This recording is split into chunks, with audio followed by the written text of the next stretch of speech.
paradigm of absolute control.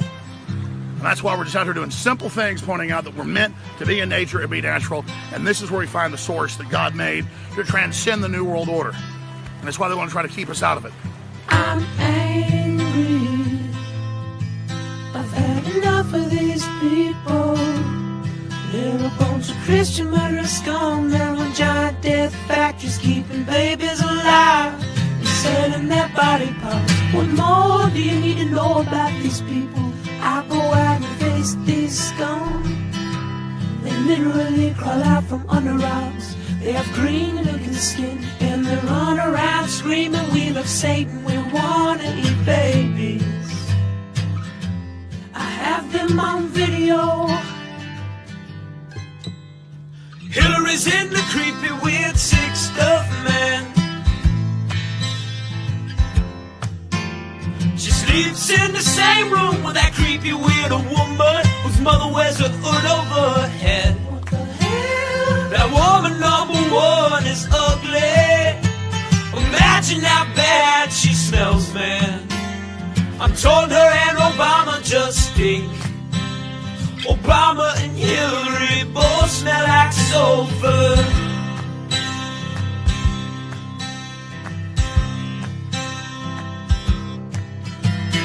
Literal vampire pot and the goblins are hobbling round coming after us. My spirit gets close to that evil and I feel it go.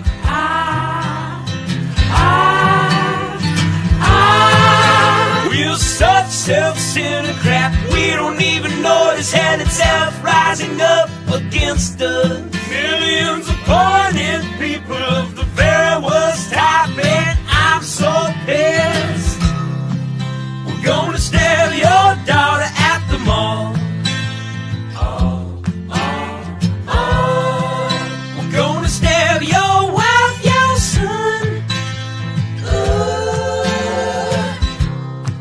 We're gonna stab you with a butcher knife, and then the police chief is gonna say, we love our Somalis, we love our Muslims. Oh, they're so good, oh, they're so sweet.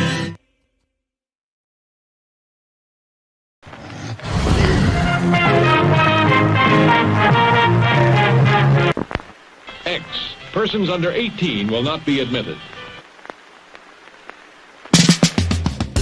In a world where a checkered flag is just the start, meet Ryan Wheeler, the would-be champ who seems to have run his last lap. But when a mysterious figure offers Ryan a dark bargain, promising the throne of speed, he strikes a deal with the devil that will make him ride and die. From ball-busting YouTube sensation and Arca Menard's NASCAR breakout racer Cody Dennison comes his first kick-ass comic creation.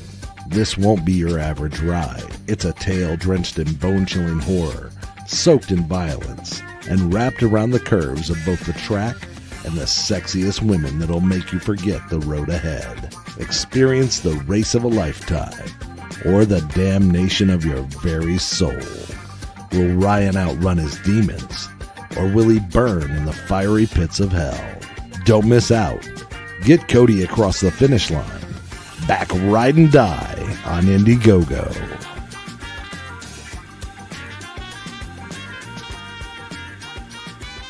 I have read a lot of books, and I think I'm a smart man here. However, there is one book I'm really excited about. It's one coming out soon, and it will blow you all away. The book is called Ride and Die. It's about some race car driver and some big titty demons.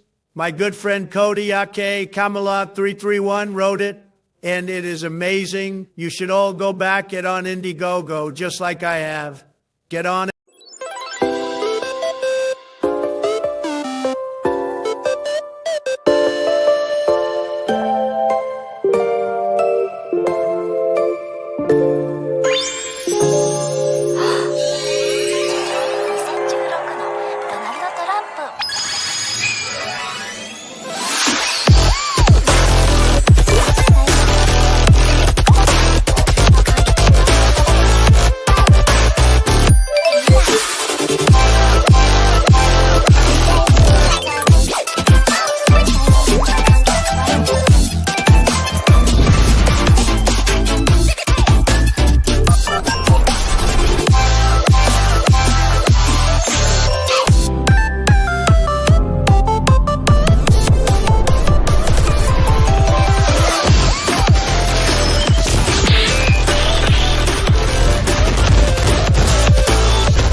sweating like a country pig. I'm gunning beers and taking swigs of ice cold Jack. We're at the track, it's racing day, we're getting smacked. I never really understood this NASCAR shit. I thought, how could I be impressed when cars go left? But then I went, and baby, it's the best.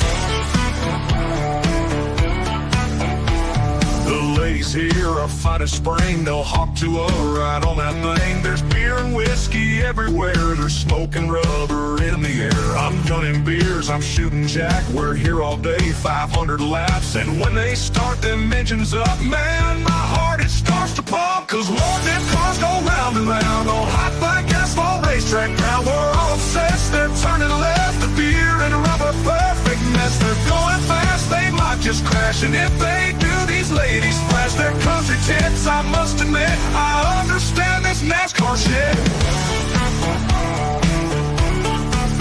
It's hot and loud, we're in the crowd. We're watching cars go round and round. We're in the South, the USA. We fly that flag each goddamn day. And when it's time to watch a race, we crack a beer right on our face. We watch them cars go fast and left. This NASCAR shit's the fucking best. Cause Lord, them cars go round and round on hot black asphalt racetrack ground. We're all obsessed, they're turning left. I'm drunk as shit, I love this mess. They're going fast, they might just crash. And if they do, these ladies flash their country tits. I must admit, I understand this NASCAR shit.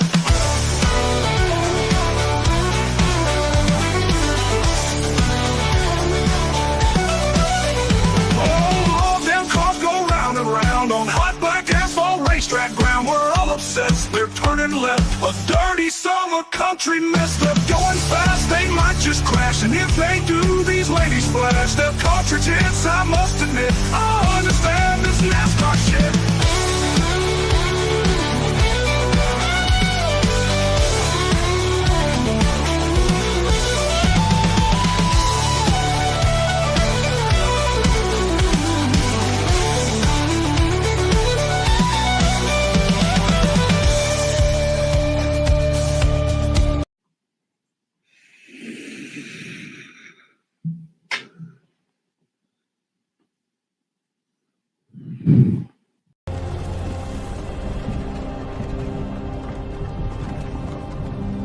Hey, you. You're finally woke.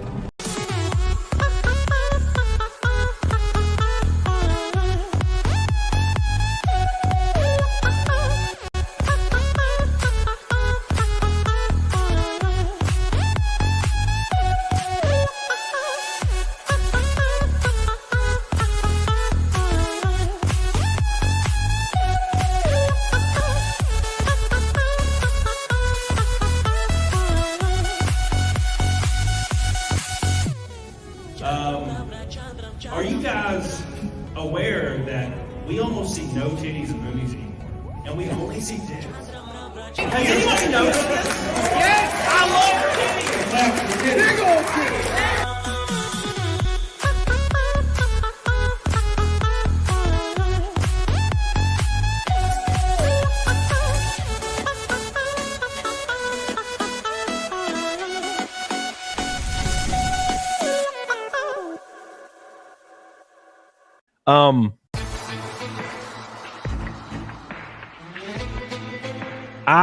Life's stressful. I was just, I was really doing my chest. Everything's just furry. And I'm like, all right, tired of this. So I get in the shower. I'm shaving. And I'm like, you know what?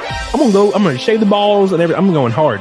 So I get everything down to a slick. I even go against the grain. Oh my God! Just on some parts to get it like baby ass. That hurts a little bit. It sucks. Yeah. It gets yeah. Get me out. Get me out of here. Get me the hell out of here. This girl, I used to hook up with her. Well, anyways, we kind of fell out of touch. She's a little weird anyway. And I had these two girls lined up. But both girls canceled on me. So she shows up, and she has gained like 80 pounds.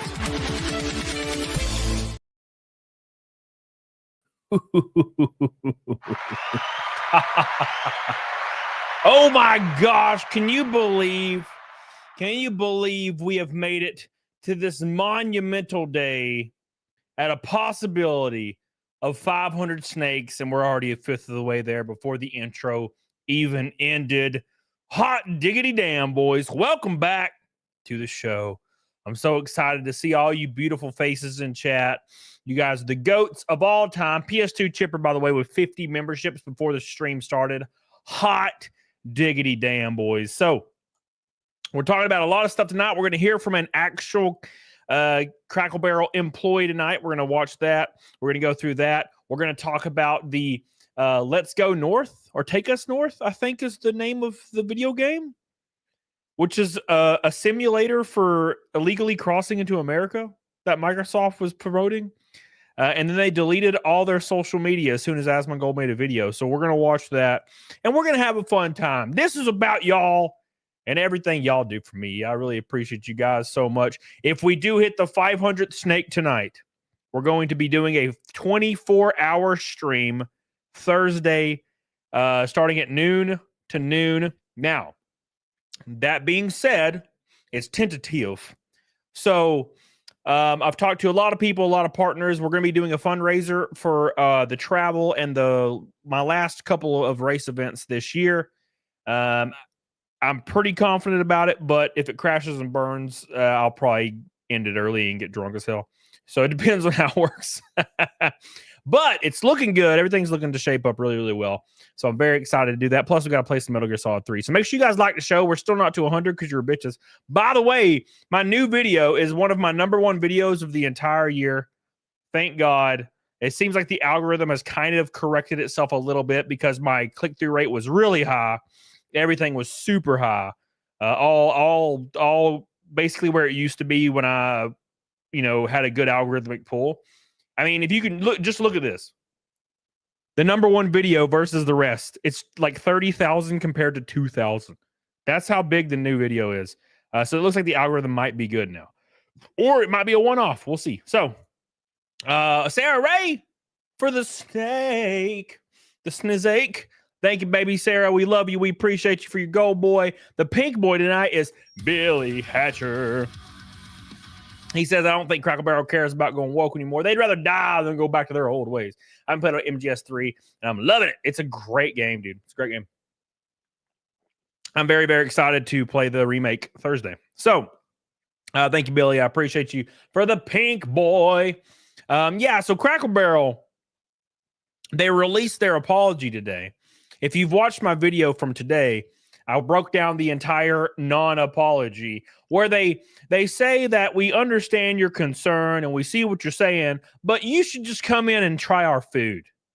Like, who the hell is working in their marketing department or their PR department? By the way, shocking news, the guy that led a Disney into oblivion, the dude that was so responsible for leading Disney off the fucking cliff, is the head of DEI and on the executive team and the largest shareholder for Crackle Barrel now, and has been for the last 5 years. Shocking. Wow. This dude is killing companies like he's collecting the Infinity Stones, man. That's what it feels like. Thank you, Billy. Cigar Bob. Just making a gay strip. Here's to 24 hours of MGS3. Thank you, brother. I love you. I love you. I saw Jeff on the road in here. I hope you're doing well, man. I hope you enjoyed that Nightwish song. Fucking love that song. I listened to it the other night when I sent it to you. Freaking tear. Freaking gets my ass. I don't know what it is. That intro. Boo, boo, boo, boo, boo, boo, boo, boo, boo. And then it gets like 10 minutes in, and it's like, we were here. It's about like cherishing your moments in existence and not taking them for granted, and like meeting everybody in this same small existence we have for a short period of time and shouting, we were here together.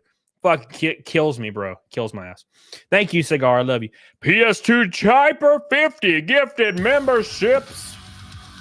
Oh, my man. 3 likes from 100. Thank you, buddy. My man is on top of his game. Thank you, brother. I love you, and I appreciate you so much, man. We're halfway to the membership goal. Sunny Hard R says, you're racing this weekend next year too? Yes. So if everything plays out correctly next year, yes.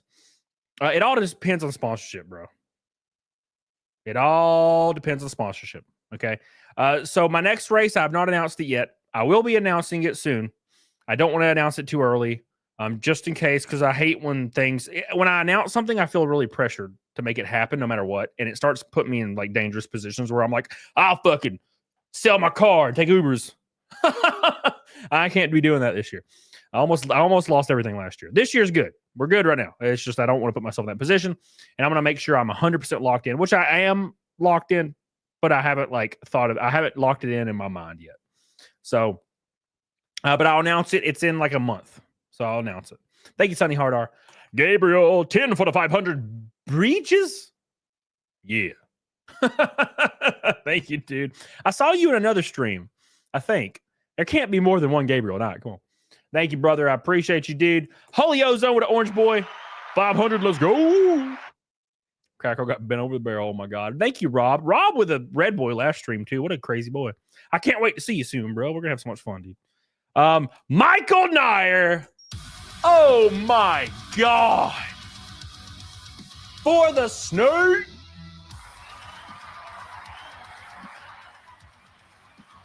I can't believe it. I can't believe it. The first red boy of the night. Not the only one, because our boy Jeff on the road with Ally Cloud coming in, putting his pee-pee on me. And it's my favorite way to have a pee-pee on me. I'm trying not to be weird, and all I can do is be weird. Thank you, Michael Nyer. I appreciate you. I love you. You are the GOAT. The GOAT. I hope to see you again real soon, you tall bastard. Appreciate you. Oh, man. Jeff on the road. My brother from another mother, man.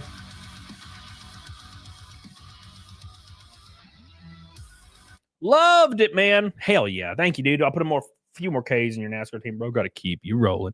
Thank you, brother. I appreciate you. This man right here, Jeff on the road, has, I think, saved my ass twice this year. And it is not gone. It has not gone unforgotten. Wait, it has not been forgotten. I'm from Alabama. Thank you, Jeff on the roads. I love you, dude. I appreciate you, man, for your beautiful, beautiful red boy on my face. Thank you, brother. I appreciate you, dude. We're almost there already. Damn, this is rolling, boys. Thank you, Jeff on the road. I'll send you some more songs. Just text me and remind me. I got a lot in there. Unnoticed. Thank you, Unliked Law Student. I can always rely on Unliked Law Student to help me out. Chachi, snake. Bum, bum, bum, bum, bum. I don't know why I don't have that on my soundboard. Thank you, Chai T. And Fellwind. God, Fellwind always reminds me of WoW for some reason. Cracker Barrel seeking a non-extended market like Disney sought a non-extended audience. Now Disney is trying to get men back in place that like Hooters are making a comeback also for the SNEK.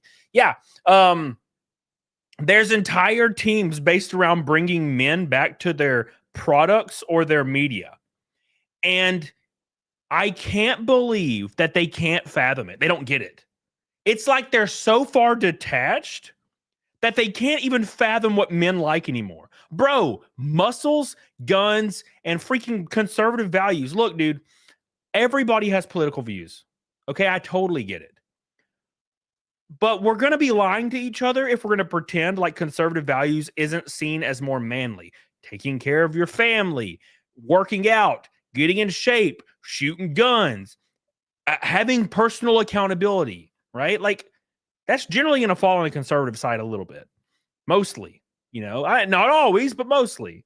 So, yeah, bring a dude into your movie that's a badass and has muscles and beats people's asses and doesn't get his ass kicked by a 94-pound girl. That's all you got to do. And also don't make him a like super bad guy that's just evil in every way, shape, or form because he works out. Just make the fucking protagonist a buff dude that beats asses. And he doesn't even have to be a buff white guy. He can be a buff Japanese dude or a buff black dude. Doesn't matter. Just make him base. That's it. It's that easy. Come on. Thank you, Felwin. I love you. Oh, my God, it's Ashley. Oh, my God, it's Ashley.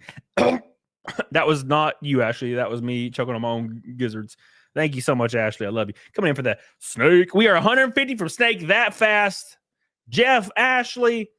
Oh, my God. Michael Nyer, Rob, Billy, Cigar Bob, Sarah Ray, all you boys, Felwin, Gabriel. You guys are the GOATs. Thank you, guys. Appreciate you. Oh, yeah. Oh, yeah. Oh, sure, Ted Drew says, no, I'm not there with you. I know tons of conservatives that are fat as hell. I'm just saying Like, I mean, it's even talked about in media how working out is for the alt-right now. Like, the CNN will release an article saying it's Nazism to work out. So, like, it's obviously everybody's kind of accepted that usually it's more conservative to work out and take care of yourself, whereas leftism is more hedonistic, right? Don't give a fuck about nothing. Do whatever you want. Zero accountability. Have a good time, right? And that's not always across the board, but you know what I'm saying. Thank you, Ashley. Meat puppet. You forgot to mention boots because we like boots. That's true. I have my boots right here. I just peeled them off. I just peeled my boots off just now. Left. Do what feels good. Right. Do what is right. Yeah. Thank you, Meat Puppet. Yeah, I just pulled these off. I'm pretty sure these are my second pair. I have 4 or 5. I have 5 pairs of these. I think these are number 2. I don't wear my new ones because they're kind of uncomfortable. But these are number 2. They're so squishy. They're old as hell. They're like 10 years old. All right. Okay, Rake and Knight can't give much, but want to be a part of the historic Naked Snake, my boy. Ain't nobody got to give nothing. Okay, I appreciate you, Raking. It's very strange that we got this far, to be fair, but I appreciate you, brother, my boy. I can't wait to see you soon too. We're gonna have such a good time, man. Ashley Beth, you're beautiful and awesome. Oh wow, oh my god, you got a simp in the chat. Stinky Bugs got your ass, Ashley. All right, boys, let's have a good ass show. I appreciate all the drops today, boys. Make sure you guys like the stream. If you have not watched my new video, go check it out. Like it, comment on it. It is blowing up right now. Thank God I finally feel like I have purpose again. It felt like no matter what I did, it just didn't matter, right? And it didn't help that my editor's an asshole. But I roast him a lot. I like the kid. I love him. But I hate him at the same time. No, no, dude. I saw Crackle Barrel release the statement today at like 1 p.m. And I was like, yeah. So I literally ran upstairs, filmed it in 10 minutes, edited it in 20 minutes, and popped it out. And that shit went nuclear. Right? If I would have sent it to Ginger, he would have been like, I can probably get to it Friday. And I'm like, bro, it's Monday.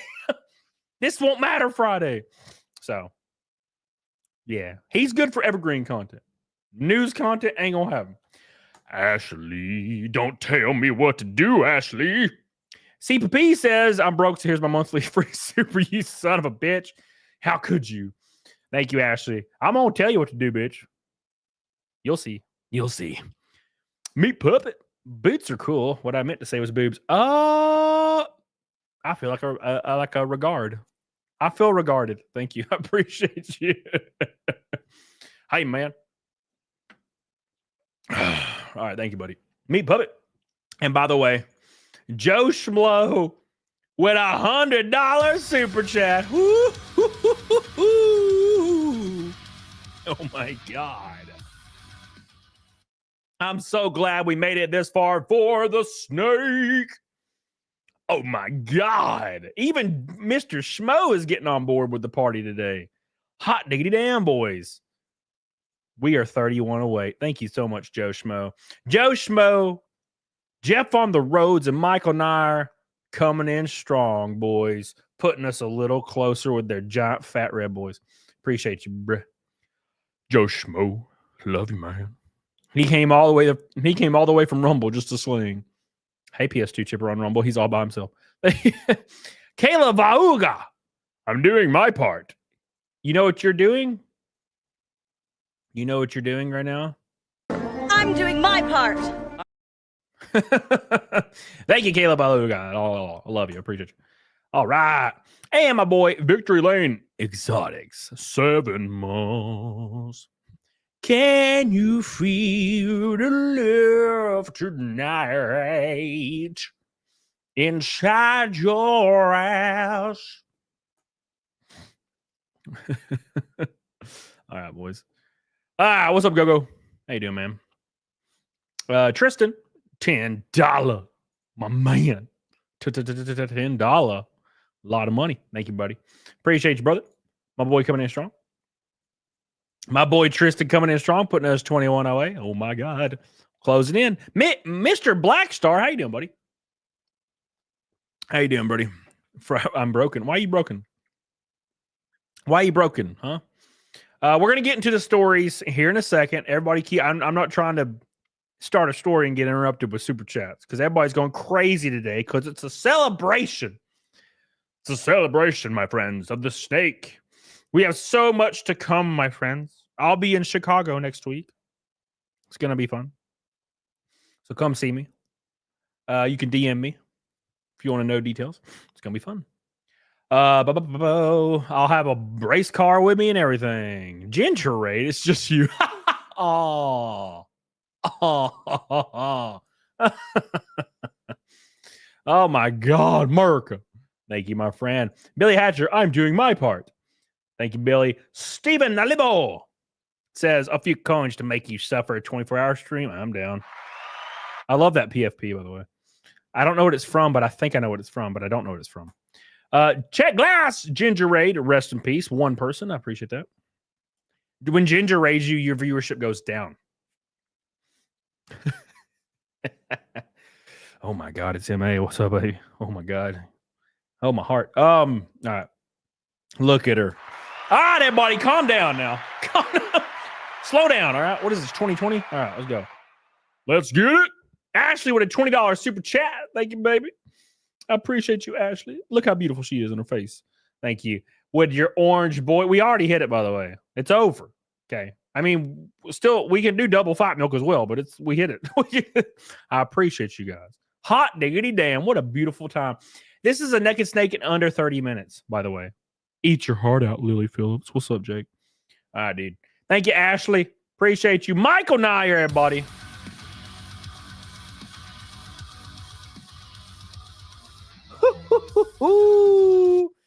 Finish him. Round 1. Fight. Well, round 500. Oh, wait, wrong game. Snake.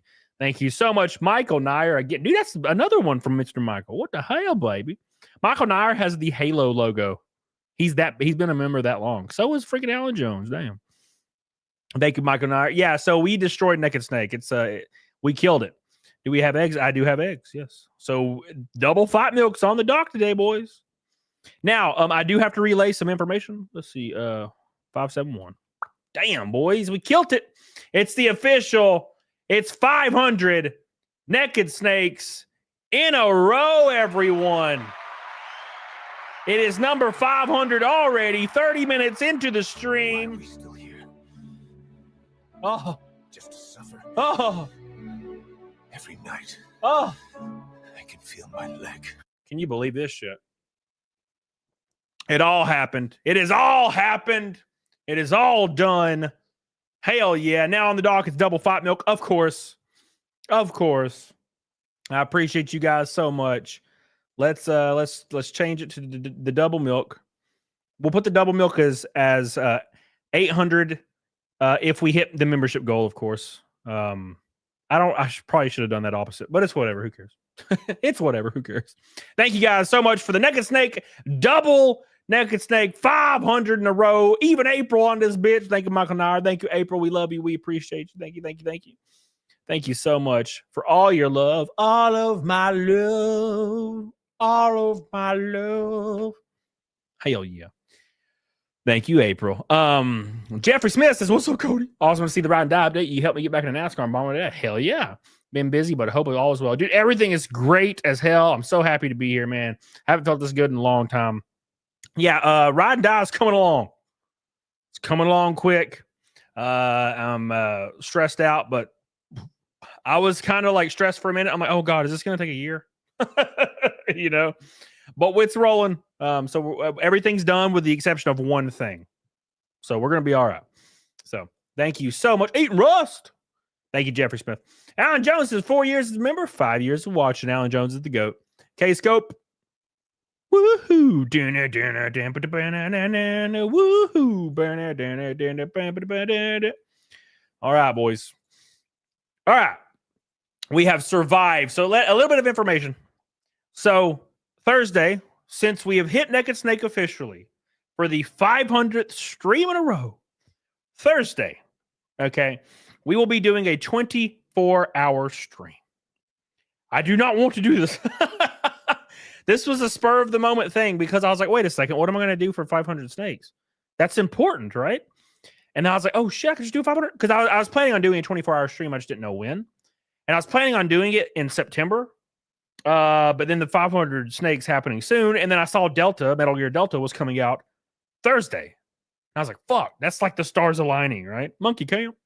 So I was like, well, I got to do it that day and play Metal Gear Solid 3. But also, I'm going to stream from OBS, but I'll have StreamYards open on a different window for guests. So guests can come in, like Cecil or Anna, and I can pop the game off, talk to Cecil and Anna for an hour, pop the game back on, go ham, right? So I'm going to do double. I just won't launch it with StreamYard. I'll just have StreamYard as a lobby that I can just screen grab. So that's what we're going to be doing. And the entire point of this 24-hour stream is to celebrate the sanctity of the Naked Snake. The Naked Snake has lasted for years. I don't think you understand how many streams, 500 streams in a row. That's 500 streams in a row without missing a Naked Snake once. And we got close several times. Several. So it's a monument to that. We're going to have a lot of fun. And I'll be starting a fundraiser that you do not have to contribute to. Okay, this is just, it's going to be linked to my 24-hour stream. A lot of my current racing sponsors and other partners outside of racing was like, hey, you should do a fundraiser because we're trying to do an event.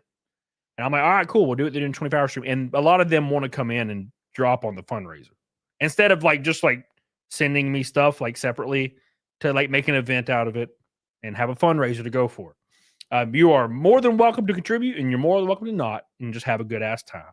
But the goal is to get my next 2 events completely covered and finish the year and be strong and not be like I was last year.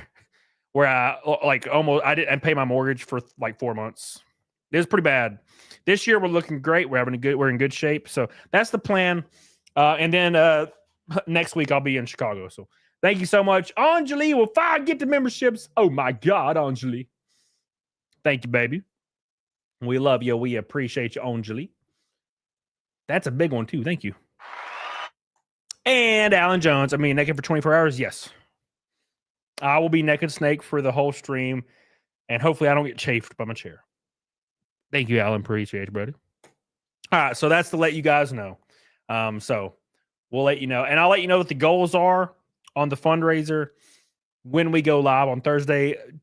Just, for fair reference, it's going to be decent. It's going to be a decent amount. It's not going to be like $1,000 because it's going to be for travels for my next 2 months. So we'll see what happens. But at any rate, I'm very excited to hang out with everybody and have a good time and party it up. So will Zia be participating? Yes, I'll invite Zia. Now, I haven't invited her yet, but I will. And I'm pretty sure, 24 hours, she'll probably make some time. So also, I'll be on Side Scrollers tomorrow. If you guys aren't aware. So. All right. So let's start the show. We hit Naked Snake. Look at that. Eating 500 eggs. Oh my God. Could you imagine? 500 whole ass eggs. Woo. That would be some bullshit right now. Yeah, dude. All right. Let's start the show. Okay. So first and foremost, we are going to talk about Cracker Barrel, of course, because Cracker Barrel blew up today. Cracker Barrel. Oh yeah. Lumi. I can get Lumi as well. But Mark Finn says that the comic book is not ready yet. No, the art's still being worked on. It's close though. Everything else is done. I've got everything else currently in my house ready to ship. So that's just it. That's all that's left is a little bit of art, and we'll be done. Oh yeah. To be fair, I was pretty surprised. I was kind of worried it was going to take a year. Because my mistake, I underestimated how fast it was going to take. I was like, I could do this in 4 months? Yeah, no, art takes longer than that, way longer. So that was stupid. But at any rate, at least it's not going to be 5 years or something. That'd be crazy. But yeah, it'll be very reasonable. So, all right, let's get into the show. Thank you guys for getting us the Naked Snake. Thank you, Anjali. Thank you, PS2 Chipper. Thank you, Michael Nyer. Thank you, Jeff on the Road, Joe Schmo, Billy, everybody. I love you. I appreciate you. You're going to be awesome. I'm sorry, Harry Otter. I'm sorry. 500 eggs. Yeah, that'd be like $10,000. All right. So first and foremost, Crackle Barrel has been in the news cycle for making really, really stupid ass mistakes. Now, what stupid mistakes? What stupid mistakes have they made? Right? Well, to give you guys some context, I'm sure you guys already know, but Crackle Barrel is kind of the last bastion of country aesthetic, right? Everywhere you go in the US, every business looks like a weird corporate office building. Even McDonald's looks like a corporate little office building. Because for some reason, that aesthetic is just what is preferred. Now, in my opinion, it's white ladies. And I'm not saying anything negative about white ladies. I'm just saying, every time I've talked to a white lady about aesthetics, they love like stark white modern. And I hate that shit. That is my least favorite. And I'm not even country boy aesthetic either. I'm the Victorian. I love Victorian aesthetic. So my entire house is like Victorian vibes. Like all my furniture is Victorian furniture. And I just like the vibe, bro. And every wall in my house is like a muted, really dark color, like maroon or some shit like that, or really dark green. When I bought the house, it was all piss yellow. Every wall was piss yellow in the entire house. And I was like, fuck this. So I got it all. I got like 80 Guatemalans to come in here. So it was like a dark red, dark green, black. I have 2 rooms that are just black walls. And I love it, dude. And I got Victorian furniture. That's my aesthetic, okay? Dark and gothy. There you go. So, but for some reason, Crackle Barrel is like, you know what? What does everybody love about Crackle Barrel? Country food that's starting to suck for some reason because they don't care. And B, the aesthetic. Like it feels like going to your grandma's house, right? Like you're going to Thanksgiving dinner at your grandma's house and she got all the weird shit on the walls. So they got the wood paneling because her house is from 1942. You know what I'm saying? And everybody smells old. Smell Bengay everywhere. You know what I'm saying? And then there's like a little gift shop that feels kind of like retro-y. Like you don't really go to gift shops very often now. And there's one right in the damn lobby and it feels kind of retro. Well, our boys at Crackle Barrel, the lady that's the CEO is about 50 years old and white and has like square rim glasses. So you already know where this is going. So they changed every single Crackle Barrel to stark white modern design on the inside. Everything on the walls are like little symmetrical fishes and stuff. Like there's no fishing poles and wood paneling and like an old gun and a sword and like a portrait of an old guy sitting there in a chair smoking a joint. You know what I'm saying? There's none of that shit. It's like stark white modern. And not only that, they changed the logo completely. They took Uncle Herschel off, who's the guy on the barrel, and then they just made it a corporate ass fucking circle logo that says Crackle Barrel. What were they thinking? Not about their customer base, right? Now, Crackle Barrel, after I did a little bit of research, if you saw my video today, Crackle Barrel, their entire last 5 years has been nothing but DEI, like woke pushing. Now, look, I don't like to use the words DEI and woke at all. I think they're hyper overused. I think 95% of the time where I see somebody calling something woke, it's not actually the meaning of the current word woke, right? At all. You know what I'm saying? They just don't get, they don't get it. They overuse it, just like everybody overuses everything. But it is being used correctly in the Crackle Barrel sense, because Crackle Barrel, there was a guy named Gilbert. What is his name? Gilbert Oliveira? Hold on. Gilbert Davila. So Gilbert Davila owned a DEI firm. He actually had a company that would go in, contract it out to corporate companies and force DEI everywhere.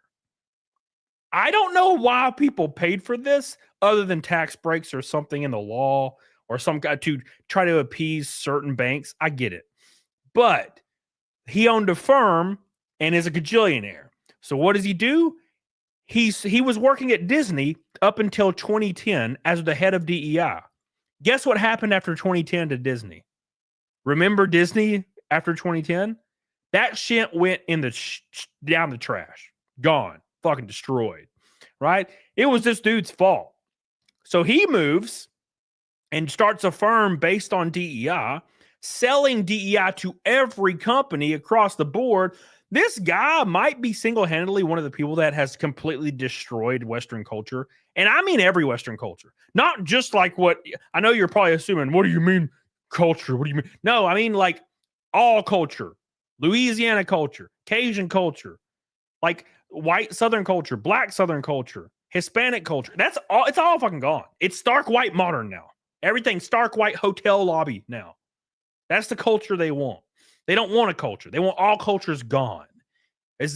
Regardless of what they say, they want all cultures gone, right? They want it to be stark white, gray. That's it. No culture. So this guy might single-handedly be the guy this is this dude's fault. Like probably all of this is this guy's fault. And I just found this out today and it blew my mind. Well, he decided to buy the majority. He's the majority shareholder for Cracker Barrel now. Shocking, right? He joined the board in 2020. Why? Because he's the majority shareholder. If you guys know how these things work, if you're the majority shareholder for a company, you can just force yourself onto the board and then force yourself into being the CEO. Ryan Cohen did it at GameStop. Same exact thing. He was like, I bought a lot of shares. I'm on the executive team now. And then he fired everybody. But that's not how that works in the corporate environment. You pay them to step down. So they all got rich as fuck.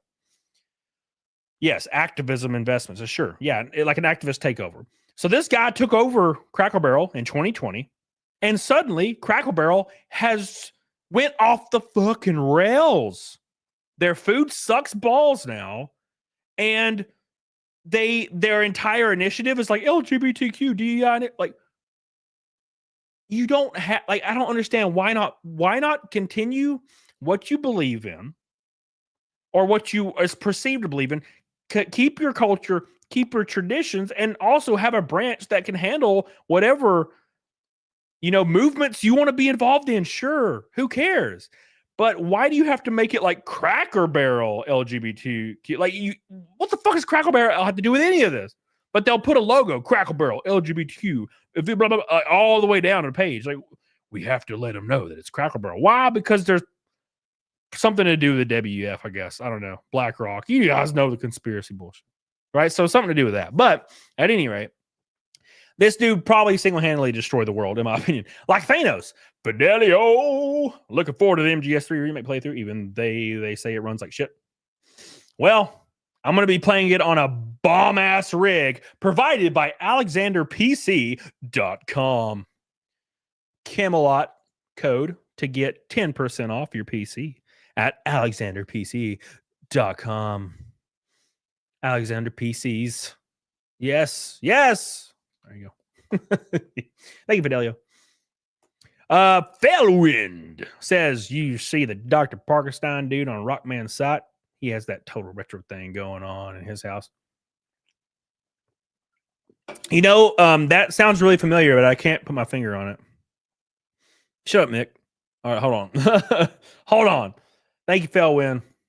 All right. But at any rate, there's a guy on YouTube that just released a video today. I think. I'm pretty sure it was like earlier today.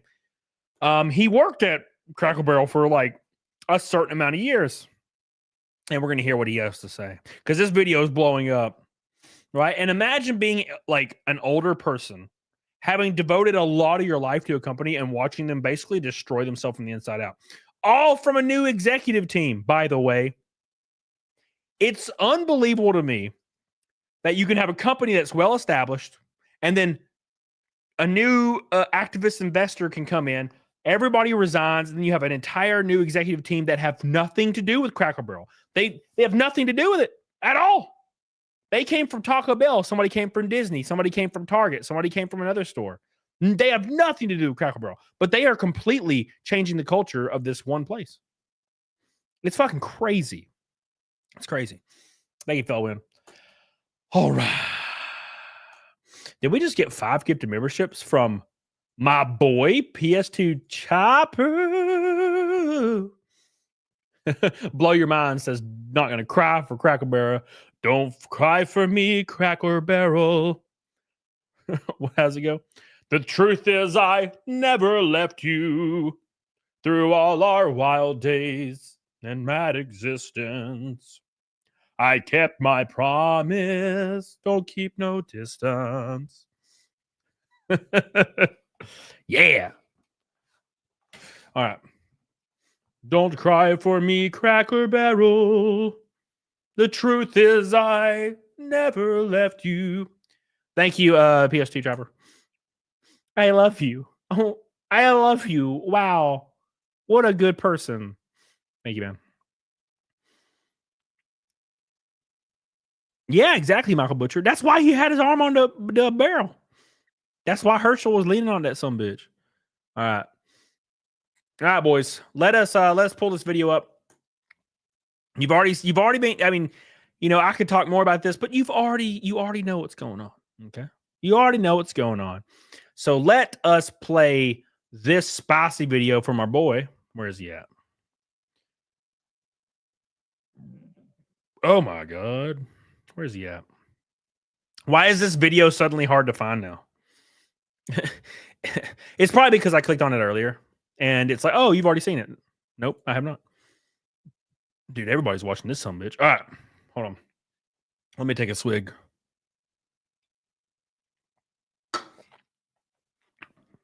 Damn, PS2 Chopper. We like the same guy. We're the same person. I wish I was dead. All right. All right, boys. Big shout out, PS2 Chopper. Appreciate you, dude. Make sure you guys like the stream, please. Get on it, dog. What's up, Tiffany? Was a Cracker Barrel around in the 90s, 2004 Whole Foods with it? Yeah, Cracker Barrel was established in 1969. Unless I'm just making that up, which is possible. It's very possible. All right. Beep, beep, beep, beep, beep.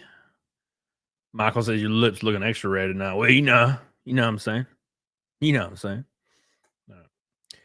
All right, boys. Here's our boy. This guy's name is Richard Flagg. He made a video about Cracker Barrel today, and it'd be blowing up. So he's letting the secrets go at Cracker Barrel since it's kind of a big topic of discussion right now. So we're going to have at it, bros. Hold on. Damn, PS2 Chopper going wild as hell in the chat right now. With 20 gifted memberships. Look at this crazy boy.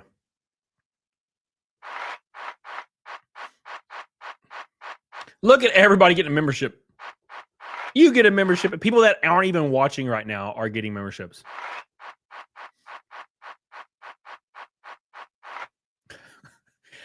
$40 gifted memberships from PS2 Chopper. My man. I don't know what that puts us at. It puts us, I think, pretty close. It's like counting up right now. It's weird how this works on YouTube. Hell yeah. Everybody, if you got a membership in chat, please shout it out in the chat in honor of PS2 Chopper for being so damn hung like a bull. I mean, fucking cool. Yeah. All right. Where are we at? It's still counting. It's like a ticket counter at the arcade. I think we're going to hit 100 here. It's at 97, 99. Oh, what is it about? Me just equally right at 100. 101. Where? How are we going here? 101. All right, cool. There it is. 101. The membership goal has been killed. How high can we do it today? My record number of memberships is 123. Ever. We're at 101. Thank you, PS2 Chopper. He says, you know how to make me feel special. You know it, baby. You know it, baby. All right. Thank you, PS2 Chopper. 25 or 45 from PS2 Chopper right here. Give him some love if he got you a membership. If you did not get a membership, well, I feel like Neo with that shit. All right. From biscuits. Frozen biscuits, Cracker Barrel. That's not all. All right. I'm sorry, guys. My nose is starting to run. I apologize. Let me turn this up. I don't know how fast he's going to talk. It's another video about Cracker Barrel. I've got some skin in the game. I worked there for 7 years. 7 years. Okay, let me speed it up. I just making sure he wasn't going to talk as fast as Rev. I think Rev talks really fast. I'm still waiting to get my gift memberships. I wonder if I could just call YouTube. That chainsaw, bro. I'm fucking around. All right, here we go. It is. It's dude. Oh my gosh, Jeff. I just noticed that. Holy shit, it's big as hell. Unlike me. Oh. All right. Uh-oh. The deet's been dropped in Cracker Barrel. Hot diggity damn, boys. It just keeps getting worse. It's kind of shocking, to be completely fair. But it's not unexpected. Look, if you do things wrong to the people that you are around your whole life, and then years later you do some dangerous stuff, they're probably going to flip the lid and flip the script and tell all the secrets, like our boy here. If you slapped your ex-girlfriend once and then you apologize, and then 10 years later you're making fun of your ex-girlfriend on stream for slapping her, she might tell everybody you slapped her. And rightly so. But I do digress. This man right here, his name is Richard Flagg. Richard Flagg worked at Cracker Barrel for 7 years, and he's telling the secrets of the Cracker Barrel. Cracker Barrel's been in the news lately way too much, not for anything good. So let's see what he has to say, because I'm pretty sure we're going to be shocked here by Mr. Flagg. Make sure you like this. Very important. Do your due diligence. Do your part. Let's get the hell on it, doggone it. First of all, notice the chainsaw. That's a big son bitch. That's a big son bitch right there. All right. Let's jump right into this. Dingray says, I have a micro small PP. Bro, me too. It sucks. It sucks. Every girl will be like, oh, you're just trolling. You're totally lying. I'm like,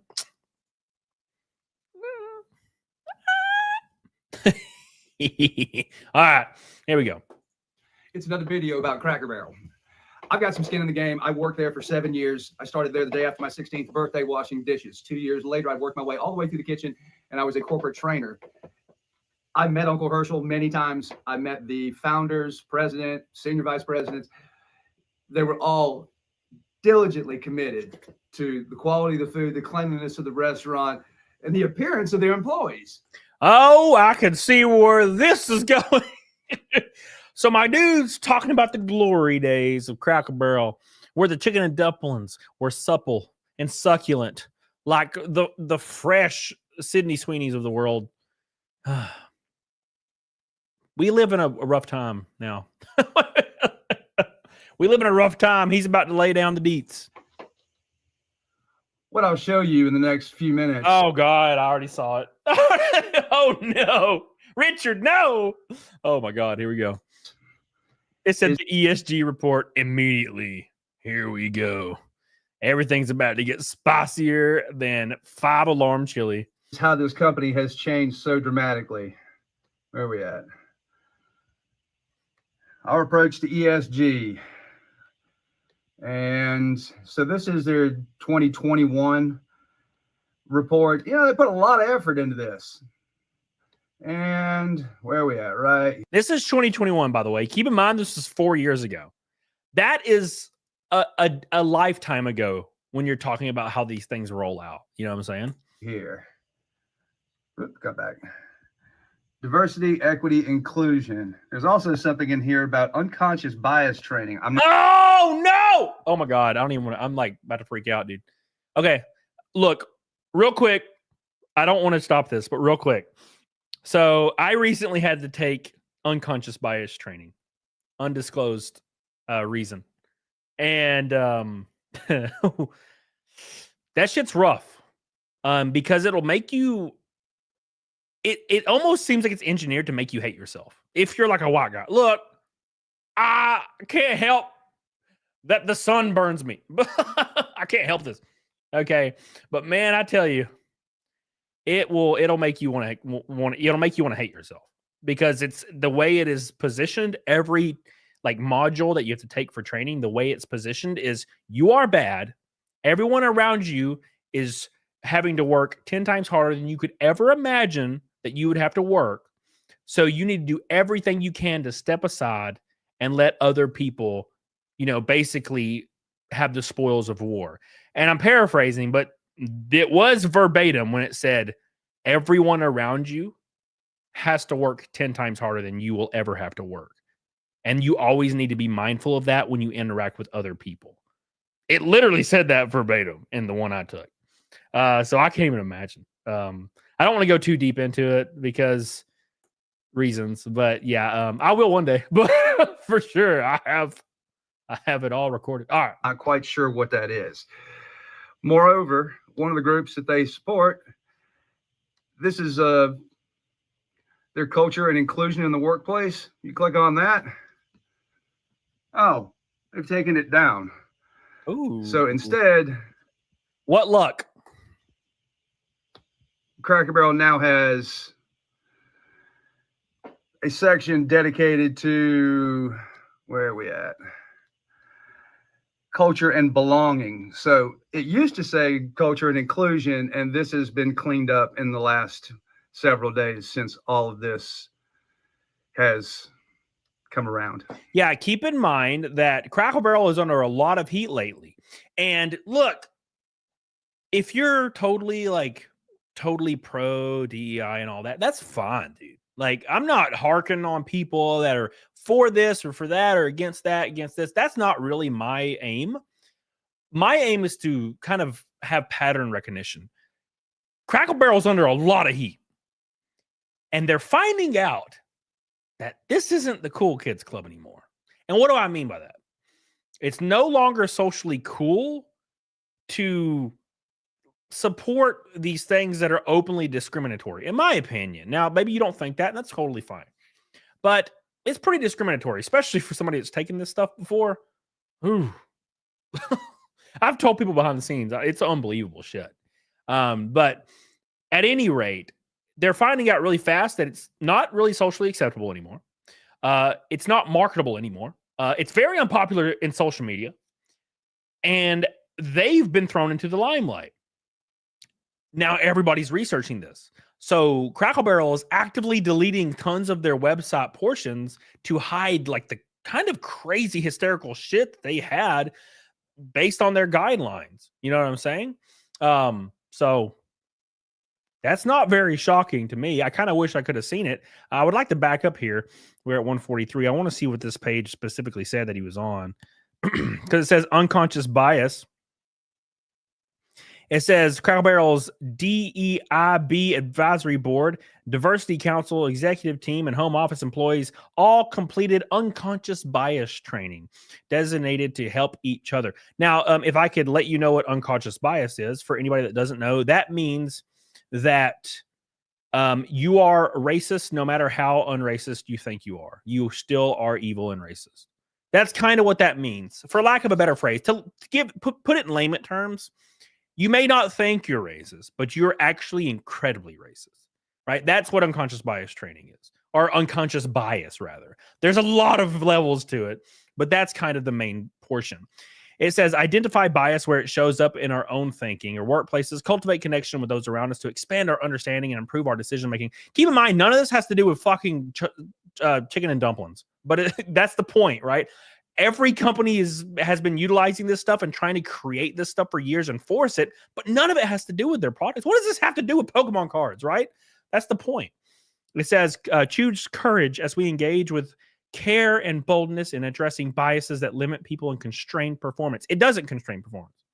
That's the point. Actually encouraging you to be terrified all the time, that's what constrains performance. And you can see employee resource groups, LGBTQ and Alliance and Women's Connections, Be Well, Millennial, ERG, the Diversity Council, Diversity Advisory Board, Diversity, Equity, Inclusion. I mean, they're just insane. It says employee diversity rates. For example, we identified 28 stores, 4% of total stores in racially diverse or majority non-white communities where our manager diversity was not appropriately representative of said community. So what they're saying is they're not interested in hiring the best people, even remotely. They're interested in hiring a staff that has to match whatever demographics of the current region it's in. To be fair, probably not actually. Probably way higher is what they would like. They probably would. And I'm not trying to sound like an outraged person. But to be completely fair, they probably don't want any white people. And because what does that mean? Like, I'm not saying it's because, oh, they're evil or I'm evil or we're freaking out. I'm saying they're probably getting bonuses and they're probably getting extra hours and allotments and rankings based on their own company and all their stores based on how the least amount of white people they have on staff. That's probably what's going on. Like, is that bad? Is that good? I don't know. I'm not going to Cracker Barrel, so I don't care. But that's basically what that means, in my opinion. That's what I think is going on. But at any rate, let's continue. And you can see right here, there's all kinds of different portions of the company to take care of people and give people resources, has come around. I had a 2-hour phone call last night with a friend of mine that still works at a Cracker Barrel. He's been there for 15 years. I asked him, hey man, I've read a lot of comments on a lot of people's Cracker Barrel videos saying the food's gone downhill. And he said, oh, let me talk to you about it. He said the biscuit. I asked him about the biscuits. He said, yeah, they cook the biscuits ahead of time, freeze them. He said, so Monday through Friday, there's no fresh biscuits. They're taken out of the freezer, put in the hot box for an hour so they can warm up. And that's why they're so freaking gross now. Dude, I noticed that last time I went to Cracker Barrel, which I've been probably 3 times in the last year because I travel a lot. And there's always a damn Cracker Barrel right beside the airport. And the food's been god-awful. I even said that last time I was there. I was like, man, this is something strange going on. And the biscuits were balls. Bro, I usually pound them. Bro, I pound them. Okay? I pound them harder than like a quarterback at UAB. The cheerleaders, bro. That's how hard I pound them damn biscuits. And I couldn't even finish one. Right? So yeah, there's definitely something going on. On Saturday and Sunday, there's actually somebody back there making fresh biscuits for you as you go. Bacon no longer gets cooked on the flat top. Bacon is completely cooked in the oven nowadays, and it's made ahead. When I was that's why the bacon sucks too. Wow, this is crazy. This is like so eye-opening. Corporate trainer for them, we par cooked bacon for 7 minutes at 350. So basically, it was like half cooked bacon. You put it on the flat top for 2 minutes, flipped it over, put a grill weight on it for 1 minute, and took it off. And you had hot, fresh bacon. You had to cook it to order. There was no making extra bacon for orders that you didn't have. He said the same thing about the baked potatoes are made ahead of time, and then they are frozen and then brought back out. Dude, if Gordon Ramsay heard about this, he would be slapping bitches. We need to send Gordon Ramsay to the damn executive office right now at Cracker Barrel, and he'll call them donkeys and slap all of them. That's what needs to happen. Frozen biscuits, frozen bacon, frozen taters made beforehand. I'm so shocked as to why the food sucks ass cheeks. Even the chicken sucks. I got the chicken dumplings. Sucks ass now. So strange. There used to be 3 large steam jacket kettles in the back, and that's where everything got made. Grits, gravy, pinto beans, ham hock sets, turnip greens, corn, carrots, yada, yada, yada, all that stuff. Chicken and dumplings. They have one kettle left now. Everything goes in the oven. Oh, this is not the same Cracker Barrel, and this is why they're constantly getting complaints about the quality of the food.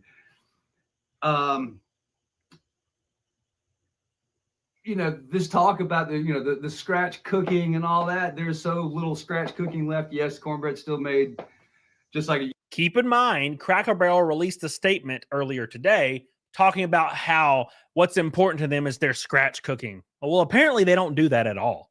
There is no scratch cooking, from scratch. That's all gone. It's just frozen. Gordon Ramsay is rolling over in his bed right now. I can hear him. I can see his forehead wrinkles crinkling up and grabbing the pillow. I can see it right now. Used to be, I said, you crack eggs, you use sugar, you use flour, buttermilk, margarine, and corn. He said, oh yeah, it's all still the same. That's all still made the same way. He said, all of our pies come in frozen. We no longer make pies in-house. That was something that, you'd have an assistant manager that would go around at these restaurant openings, and, you'd have a stack of fresh pies, and the whole gift shop smells like fresh baked apple pie. And, we're back there making more pies and more pies and more pies. Dude, So what they're doing is what all corporate companies are starting to do. or it has been doing for the last decade, not starting. I mean, when I worked at GameStop in 2013, 2012, 2011, dude, it was like the best job in the world. You know, we got to talk to customers. We would get a couple hundred pre-orders. We just ask people. We would our goal for discount cards was always 5%. It was a standard 5% goal. It never fluctuated. 5% and 10%. That was our goals. And we would always beat them. We had a great time. We went to conference, went to Vegas, we partied, we had good releases, we had midnight releases. We were freaking breaking records. We were having a great time. And then when the CEO passed away, this whole new team came in, and all of a sudden it was this cutthroat, you can never do right world. Everybody's getting fired. It doesn't matter if you make $2 million in operating profit. It doesn't matter you beat the next year. It doesn't matter how good you do. You're bad, and you're on the chopping block always. And they streamlined everything and started taking every benefit away from customers, by the way. Exactly what Cracker Barrel's doing. They're not even thinking remotely about their customers at all. They're not even remotely thinking about them. Fresh pies? No, go fuck yourself. Fresh bacon? Nope. Fresh taters? Nope. Fresh biscuits? Nope. All of it. Keep in mind, they brag about their scratch cooking. All of this shit's frozen now. They could give two shits about the quality of their food because all they care about is churning numbers out, getting that higher ESG score, getting more loans, getting more approval from these banks. That's all they're worried about because the executives are going to leave in 2 years. They're not there for long term. They give two shits about what happens to this company after they leave. That's how these things work. This isn't any, this whole Cracker Barrel debauchery that's come to the forefront right now. This is nothing new. They've been on decline. Sales are indeed pretty flat. So I think pre-COVID, like 2019, it had $3.1 billion in sales, and their last year was $3.4 billion. So yeah, sales are increasing very slow. We'll call it flat. To put this in perspective, I found a TripAdvisor receipt from 2019. Signature dish of Cracker Barrel, fried catfish, comes with, fries, slaw, and hush puppies. Get 2 pieces. 2019, that cost $11.79. That same meal today will cost you $16.49. That's 52% more. Moreover, even when I was working at my home store on a Saturday or Sunday morning, you got 2 setups on either side. One cooks for one dining room, one cooks for the other dining room. A good benchmark for a good Saturday or Sunday breakfast from 6 a.m. to 10 or 11 when breakfast started to die off was 90 dozen eggs, 30 dozen cases. He says he's consistently cooking 2 cases of eggs now on the weekends. They're not as busy as they used to be. Yeah, no shit. Because the biggest thing, man, is older people live and die by tradition. You take that shit away, they're gone, and they don't come back. It doesn't matter if you fix it, they don't come back, right? You can't fix those relationships, okay? If somebody's been coming to your restaurant for 30 years and you change everything on them, you're not getting them back. It doesn't matter what you do. You can beg and plead. You can go to their house and beg. They're not coming back because they feel personally betrayed, right? And should they? I don't know, but some people take this stuff really serious. It'll be an event for them that they choose with their wallet. Older people vote with their wallet. Nowadays, that's not a damn thing. Okay, there are people right now that will say, I hate every single superhero movie that comes out. It's all garbage. It's all slop. It's all trash. It's awful. I wish it would die. But then they go see every one of them. And they'll talk about how they're going, I can't wait to go see it. I can't wait to see this terrible movie. I'm like, what are you doing? What are you doing? What? You're not, it doesn't make sense. Now, disclaimer, I understand content creators that review movies. I understand they have to do that. But I'm saying like normal ass people will be on Twitter with like 20 followers. Like, yeah, going to see Marvel. I'll let you guys know. I'm like, what the fuck are you doing? What are you doing? Yeah, God, it just dude, I don't go see superhero movies. I don't see Star Wars. I don't see any of that shit anymore. I stopped watching it years ago because it sucks. Have you seen Rise of Skywalker? No. I don't see any of that shit. I don't aim to, bro. You know what I'm saying? But think about that for a minute. The 52% price increase in just 6 years at Cracker Barrel for frozen food. It's like McDonald's. Their McDoubles went from $2 to $5 in the last 7 years. Same thing. Another one, your classic country boy breakfast used to be $10.99 on that same receipt. That same breakfast now will run you $15.79. So basically everything's 50%, 45 to 60% more on the menu now than it was in 2019. So foot traffic's down despite what they tell you. So these glasses are not mine, but they do remind me of the CEO's glasses. There's an episode I encourage everybody to go back and watch from a little over a year ago. Jim Cramer's interviewing her. I won't play this for you because I don't want to have any copyright or strike or something like that. When she talks about the company, it's like a stepchild that doesn't, most CEOs, presidents, and owners of a company, there's a bond with the company, with the employees, and she doesn't talk like she's in. That shit is dead and buried, and it has been. The last time I talked to a CEO that was genuinely seemed like he cared, and he may not have, but he genuinely seemed like he cared. And that was Paul Raines when I worked at GameStop. This dude would come up to me at our Vegas meetings in the hallway that's super crowded, and he would be like, "Hey, man, Fort Payne," because that's where I used to work at GameStop. And he had a company that he started in Fort Payne 30 years prior or 20 years prior. And he would always be like, "Fort Payne." He'd shake my hand and we'd talk for 5 minutes about nothing. It wasn't even about GameStop, And the company felt nice. It actually did feel like a family, as cringe as that is to say. And then it never felt like that again after he passed away. Rest in peace. And it seems like, should CEOs care? I don't know. But should they act like they care? Maybe. Should their decisions reflect that? Maybe. Because what I don't understand, and I blame it on company hopping, like 2-year company hopping, because a lot of executives, they'll hop from company to company and bolster their resume to try to get more benefits. And you can't really build long-term success. A lot of CEOs that are there for a long amount of time, that maybe they founded a company or maybe they worked their way up, they'll be there for years.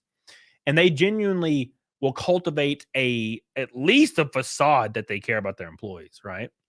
So, anyways, I do digress. Yes. I'll hit super chats after this. I see you, super chats. I'll hit super chats after this video. It's almost over. Engaged in these restaurants in day-to-day affairs. The entire board member, the entire board of directors are all on her side. She's not getting fired. They're all in on this together.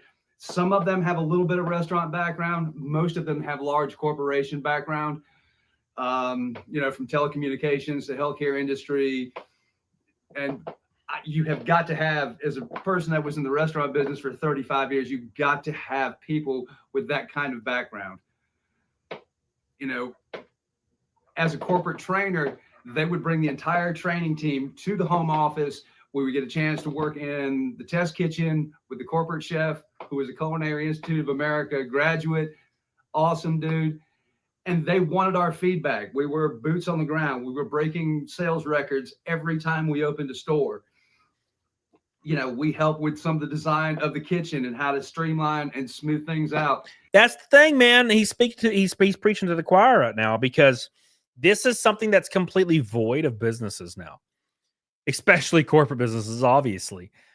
When I was younger, when I was in my 20s working at GameStop, you actually, the vice president and, like I said, Mike DeZer, Paul Raines, these guys that we respected, I've talked to them on the phone before. They would call the store and be like, "Man, you ranked 9th last week. What are you doing that's different?" And I would tell them. And I was just a store manager at GameStop, right? They would get feedback from employees that are doing well, and they give you a bonus on the spot. They give you an hourly allocation bonus. They would do all these things. Thinking back to this now, it's kind of crazy that they did that. But that's completely void of that. Nobody on the executive team currently at either GameStop or Cracker Barrel have anything to do with the restaurant business or Cracker Barrel. They're just there looking at profit and loss reports. Doesn't really seem like it, to be honest. But they're looking at reports, and they're like, I wonder how we can make sales go up. What if we just redesign and make everything pretty and crazy, like a makeover? That's how they're looking at it right now. And because they are not looking to serve a demographic. They're looking to serve themselves. They're looking to make their mark.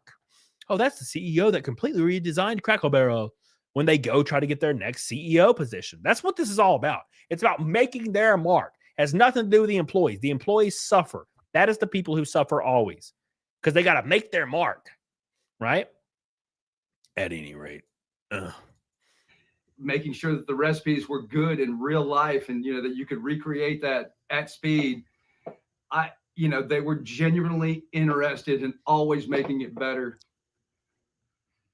Nothing says good morning breakfast like scrambled egg whites, fresh fruit, spicy chicken sausage links. That, and there's nothing like a bunch of city people trying to be folksy, as they say. There's this overwhelming smattering of grandmas, grandpas, mamas. There's two back to back right there. This one's mamas as well. Yeah, that's the cringiest shit. I hate that. I hate when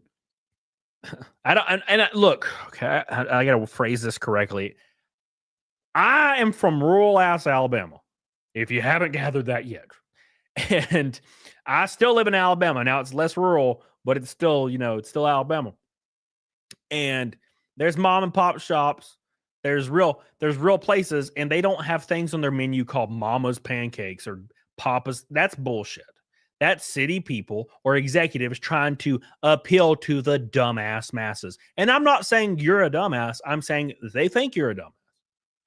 Well, let's look at the SEO and the requirements. We go through our little Google module and see what people respond to. Oh, look. Oh, yeah. Mamas and papas will make it seem really homely, really down to earth. I've never left the city, but you know what I'm saying. That's what they think. They think you're children. They think you're dumb, and they think you'll gobble this shit up. But if you've been paying attention the last week, it doesn't seem like they are. And I'm probably love to see people actually have legitimate backlash. It makes me so happy. Stock's mildly down today. It's been pretty flat. Friday, it stayed pretty firm. But there's your 5-year graph of Cracker Barrel. Rest in peace. The Cracker Barrel of old used to do things like... I love this guy because he reminds me of old science videos in science class where they would walk up after the camera and then lean on something. Black holes work in this way. It's like when you get past the horizon. It's like I love it. Spaghettify me, please, Mr. Flag. What's up, Mandy? All right. How you doing, boy? Like this, as they were growing, there was a guy that, if you ever had sourdough bread there's one family that makes that bread for Cracker Barrel. His name's Charlie Bay. I had the pleasure of meeting him many years ago. And he was baking bread out of his basement. He had like 4 home ovens hooked up, and he was making bread for a couple of stores as a test unit. And they said, we love this. He's like, well, I can't keep up. And they said, don't worry about it. We're going to loan you some money. We're going to invest in you. And they set him up with this huge warehouse, a gigantic, like, rotisserie brick oven. It had shelves in it that went around like this. A whole roll full of mixers so he could make multiple batches at a time. And to this day, he still makes all their sourdough bread. Kenneth O. Lester was their grocery supplier, the regional or local to them, broadline grocery supplier like a Cisco or U.S. Foods. And as they started Cracker Barrel started growing faster than their supplier could grow, they invested in them as well and helped them expand their warehouse, trucking, and everything else, and systems to help keep up with Cracker Barrel's growth instead of just, calling up whatever national supplier and said, hey. Keep in mind, Cracker Barrel has only existed for roughly 50 years. It took them, Cracker Barrel was on point for 40 years, and it only took them a few years to completely destroy it. Irreparable. It will likely never go back. Because for it to go back, the executive team, including the CEO, will have to admit they were wrong. And that is something they do not do. Now, is it pride-based? Sure, it can be, but it's mainly future job-based, right? Because if they admit they were wrong, it's going to hurt their future job growth. They can't jump to another company if they admit to everybody they destroyed this company, right? It's like Don Matrick when he left when he left Xbox after literally destroying Xbox, the brand.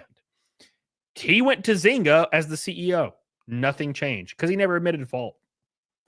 We want you to, supply us all these things. The founders of Cracker Barrel wanted to bring everybody along with them as they grew. They wanted their local residents to succeed, their local businesses to thrive with them as they grew. You know, you can go back and find some dirt that there was some lawsuits for discrimination and stuff like that. In the grand scheme of things, that was small compared to how they're being, you know, some employees are being discriminated against today just for being patriotic. That is one thing, and I'll tiptoe this because it sucks, and I think it's changing. That's the one weird thing, and I don't know what or who is pushing it because it's like this in the UK right now, especially England. You are violently discriminated against if you're like, if you just love your country and your fellow man. The strangest, I don't know how we got here. But that's like it. Now you can do that, but you have to do it in quiet. I know tons of people involved in certain, you know, organizations that are super patriotic. They love this country and they're conservative, but they can't talk about it because it's very possible they'll lose everything if they talk about it. Right. I have to because it's my job. So I dance the fine line. Fun story about the antiques. Many years ago, before everything got digitized, there used to be a little tag. It had a metal ring around the outside, and it was red. And it was just tied to each and every piece of antique in the building. They all had that. And on one side, it would say what it was. On the back side, there would be a bunch of random letters. That was Cracker Barrel's way of keeping track of how much they paid for each individual item. So they used the word Cumberland. So C would be 1, U would be 2. So you could decode, if you knew that, what they actually paid for that antique. You know, there was one family that did all their antique shopping and thrifting for them and created like a warehouse. So when they were opening up a new store, they could bring all these pieces of Americana into the store, hang them up. And, you know, if they ever wanted to switch stuff out, there was always this one family, I can't remember their name, and I didn't get a chance to meet them, that has basically procured all their antiques for all these years. Pretty cool story. Yeah, now it's just a bunch of cash wrap bullshit. Like every place, you know. Okay, last thing. I'm not dumping on Cracker Barrel employees. I'm dumping on Cracker Barrel upper management and the board and all that. This is not the direction to take this company. It's, you know, the restaurant business is hard enough as it is. To turn a profit and to do the very basic elements of food service. The damage is done. The only thing they could do is a public apology, and I mean an overt groveling public apology. They're probably going to need to get Sydney Sweeney in their next stab with the boobies out. Obviously, that's going to be a given. And they're going to have to completely retroactively take everything away. And then the CEO needs to step down and resign in shame. That would be the only way I could see it happening. But would the board vote for that? No, because the board is all yes men, right? They're going to pretend none of this is real. It doesn't matter. It'll go away. People will forget. That's what they think. Greet someone with a smile, sit them in a clean restaurant, get their order right, serve them up some fresh hot food that's delicious, and then thank them for their business on the way out the door. There isn't room for anything else. There really isn't. And if you do that consistently well, which they did for decades, you'll be successful. And if they could just get back to the basics and, you know, treat Cracker Barrel like it is, you know, it's an institution, not just in the Southeast, but all over the country. You know, the entire business was founded like in that company manual instead of having ES. Here's the issue. The current executive team have nothing to do with that, and they don't care. Every single corporation, there will be people on the executive team that will bring other people in that have no interest in the actual company or the products or the people involved. Their only interest is in making a change, putting their stamp on everything, or changing the stock price. That is their only interest. When I worked at GameStop, there was a new CEO after Paul Raines had passed away. There was a new CEO or a new executive team every year. And they would bring a new program in every single year that we had to learn and prepare for just to make their mark. And then within 2 months, they would be deleted.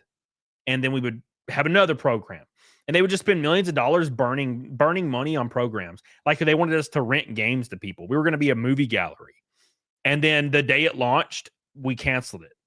And that things like that would happen over and over and over. Executives just trying to make their mark. It has nothing to do with the well-being of the people, the customers, or anybody involved, only making their mark. It's basically an ego-driven resume-building machine. G stuff for you to learn and unconscious training. There was a story about a traveler, and it was like the focus, the background, the mission statement of the company, so to speak. And it said in plain simple English that this traveler that was going down the interstate that could pull off, get a hot, fresh meal and get right back on and go and know that they were going to get consistently good food and service as he went. The little country boys are pretty smart. Thanks for sticking with me. Sorry. Based. Awesome. Yeah, that's the thing, man. You can't screw over Southern people, especially old Southern people. Okay. They don't stand for that shit, man. They just don't. They're a different breed entirely. Yeah, people in New York City, yeah, they'll get trampled on until the day they die. They don't care. They have to die to prove they're morally superior, and they love and have endless empathy for everybody and everything on earth. But people in the South ain't like that. They're kind, but they're cutthroat. If you betray them, they will not respond with positivity. Likely, they'll go quiet and you won't hear from them again. And that's how these things work. Subscribe to Mr. Richard Flagg. I have his link down below. Fantastic video of a little insight and some secrets of the Cracker Barrel. Reminder to like this, subscribe, and be your boy's friend. Please, God, Jesus. Mandy, I love you. How you doing? Love Mandy. That's an excellent video. I was kind of worried. And now, obviously, it has a lot of views, so I shouldn't have worried, but yeah, I could listen to that dude talk for a while. I thought he was going to show us the power tools. Now this is my chainsaw. Amateur says, Cracker Barrel. With a gold boy. Thank you, Amateur. Michael OPTV says, McDonald's told to cut prices suddenly. Yeah, I read that statement, or I think it was a email or a memo. I don't remember, but I read that the other day where they're like, there is no reason you should be paying $18 for a value meal at McDonald's. McDonald's almost cost as much as like a sit-down restaurant now. Now, yes, at 1 a.m., I might order me a McDouble if I'm at the hotel room, right? But other than that, I ain't eating McDonald's. I used to stop at McDonald's every single day when I left the gym, and I got 2 chicken wraps for $1.30 a piece. And that's what I ate for dinner every night when I was shredded. And I never did that again because they got rid of it because COVID was the new health crisis. So there was no reason to have healthy options anymore because COVID was the thing. Now you can just be fat. Thank you, Michael OPTV. It's Harry Otter says, forget Cracker Barrel's 90s hetero only rule. I don't know what that means, but it should. That sounds like a great idea. Holly movie star. What's up, baby? I.e. like crossing the street. If you see a blubber. Oh, yeah. Well, no, that's not unconscious bias. That's conscious bias. Conscious bias is crossing the street when you see like somebody that you might be a threat because of whatever they look like. That's conscious bias. Unconscious bias is unconscious bias would be assuming that's your new hire who is, I don't know, like maybe they're Hispanic or something, and there's a stereotype where they're lazy or something. And you just assume, like the first day they're working there, that they're just going to be lazy. That's unconscious bias, right? And I think that's a little bit more rare than people make it out. Thank you, Holly movie star. By the way, Barry Halson with $200 super chat. Oh my God! Ho!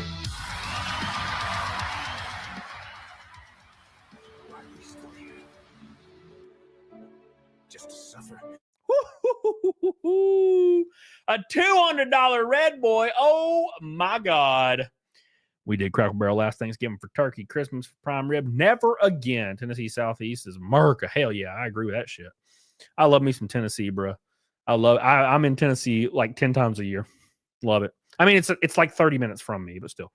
I go to Gatlinburg 2 to 3 times a year. I get a cabin, stay in there for 4 days, get drunk. I go down, do the whiskey tasting or the moonshine tasting. I get lit up. I love it. Now, I don't like it as much as I used to, but I do love it.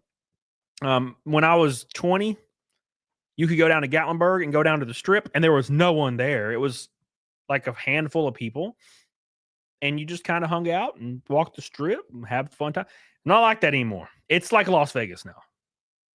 Every store is one of those random stores in Las Vegas where you can buy swords for some reason, like Halo swords and shit. And it is shoulder to shoulder. You can't walk at all. You remember the Cartman going to PP's water park? Mr. P. That's literally how Gatlinburg is now. Thank you, Marion Holtzman. I love you. I love you, Marion Holtzman. Oh my gosh. Oh my God. Oh my God. What does that put us at? 821. Holy mother of Jesus. Oh my God. The Bees Water Park. By the way, big shout out to Marion Holtzman. I love you, baby. I appreciate you. Now, we've hit the 5, but we've hit all the shit. It's 2 streams in a row, actually. This is crazy. Thursday, put it on your calendars, boys. This is so important, man. Thursday, 24-hour stream, Metal Gear Solid 3 Remake. I'll have guests on the stream as well. All damn day, we're going to be live. I'm going to be doing a fundraiser for my next couple of events for travel expenses and other expenses for those events to make it smooth as butter. We're going to have a lot of my sponsors on board. They're going to be coming in, and they're going to be throwing down, and we're just going to have a party. So you're more than welcome to contribute to that. You don't have to as well. But it's all just to try to make ends meet for the end of the year, make our last couple of races really crazy, and just go all out. And that's what we're going to try to do. So I'll announce everything after that. But yes, it's live 24 hours Thursday. So will you skip Wednesday? Yes, I will not be doing a Wednesday stream. I will only be doing Thursday 24-hour stream. And then I will probably not do Saturday either. It depends on what happens, but I will definitely the next week will be normal, but it's going to be monumental. So, yeah, it's very important. It's very, very important because without this fundraiser, I won't be able to finish the year out. So that's the goal. And I'm pretty confident it's going to go awesome. We're going to have a great time. So at any rate, thank you, Marion Holtzman. I love you. I appreciate your support so much. You're so good to me. It'll be noon Thursday to noon Friday. And I'm pretty sure Metal Gear Solid 3 will be out. So Danger Toast. Hell yeah. But yeah. So what are we supposed to do Wednesday? I don't know, Riv. You got no friends, Riv? Am I your only friend? Thank you, Marion. All right. Jared Tar says just rename it Crackle Barrel and they'll have Crack Barrel. Just rename it Crack Barrel and they'll have more fatigue than churches and pubs combined. My man with the dark humor. I appreciate you, buddy.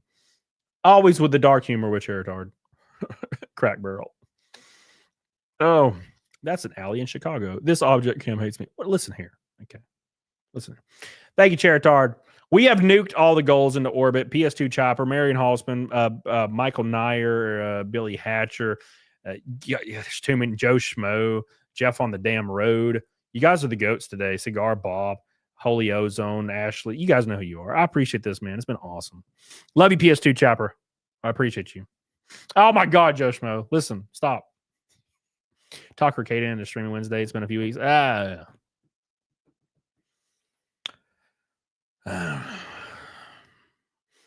He needs to get his shit straight, and I'm not in a negative way. Saying that kind of sounds negative. Get your shit straight. I mean, like he needs to just get everything straight and ready to go before he gets back to going full time, I think. But I think he's pretty close. Have I ever donated to you this object? I don't know. The names are different now, but if your name is usually Laughing Man, maybe. because the logo is super recognizable, but all the names are different now because YouTube switched it to the URL name, and I don't know why. You know, Retro Steven, you could have a Fantasy Vision as a guest. I haven't talked to him in so long. I need to text him. You know, Matthew Fauchin, you know what I mean, bro. You know what I mean. But yeah. Anyways, my name is Laughing Man. Hey, see, I told you, I knew. I remember profile pictures. Change it back, bro. I don't know how, actually. Please, God. Do something. Do something. Oh, my God. All right. All right, boys. Next on the menu today is the Take Me North. They deleted their social media. I've been wanting to talk about this like desperately. Where is it at? The illegal emulator is insane. They deleted their entire social media after this, by the way. I'm Clippy. Clippy is like the new Guy Fawkes mask. Yeah, it is. It really is. All right. Big shout out to PS2 Chopper. 101 members tonight. This is our second stream in a row. We are 23 members away from an all-time record on my channel for a day. So, thank you. Appreciate you. Andrew says, thoughts on Dover being an all-star race, plus we be coming for trucks for Dover for 2026. I have no idea. Did I donate the first 50 gift memberships tonight or ever? I know you've done a lot, Laughing Man. I'm pretty sure you were here when I played Star Wars years ago. I might be misremembering that. Thoughts on Dover being an all-star race? I don't really know if I care for an all-star race being daylight. I think it should always be Charlotte. I'm just an old school, bruh. Charlotte, and I actually enjoyed what is it? Wilkesboro, but I prefer Wilkesboro being a points race. I think Charlotte, it should always be Charlotte. But that's just me. Will I run trucks? I don't know. Maybe it depends on. There's so many moving pieces next year, man. There's going to be like 10 new truck teams. So making a truck race and qualifying is going to be brutal. So I'm gonna have to really, really make sure I'm on point. So, but I do have some tentative plans, and it will be in the best ride I've ever been in. So I'm stressed, but not worrying about it yet. But that's kind of what we're thinking. Thank you, Andrew. I love you. Philip J. Fry, top fried chicken spots. Popeyes number one. Popeyes is easily number one. Yeah. Popeyes. Dave's Hot Chicken. Hattie B's. Zaxby's. Oh my God, what's going to be fifth here? Maybe Churches. Probably Churches. I think Churches might, maybe. Oh, we're going to break a record. 50 gifted memberships from Laughing Man. Holy ball and sack. Oh, my God. We're going to be at 151. We are breaking the record. Breaking the record today. This is now the all-time members I've ever got on one stream, an hour and 40 minutes into this show. An hour and 40. There are streamers with 10,000 watchers and 2 million subs that don't get 100 memberships in a show. We're at 151. 151. That's insane. Let me look how many I have right now. Let's see how close we are to 1,000. I've never even been like a fourth to 1,000. Let's see. I'm at 722 members right now. Well, not right now. We're at 840. 840. So we're basically 150 from 1,000 members. Damn. Hot diggity damn, boys. Setting records. Mr. Laughing Man. I appreciate you, brother. Always good. Always a man.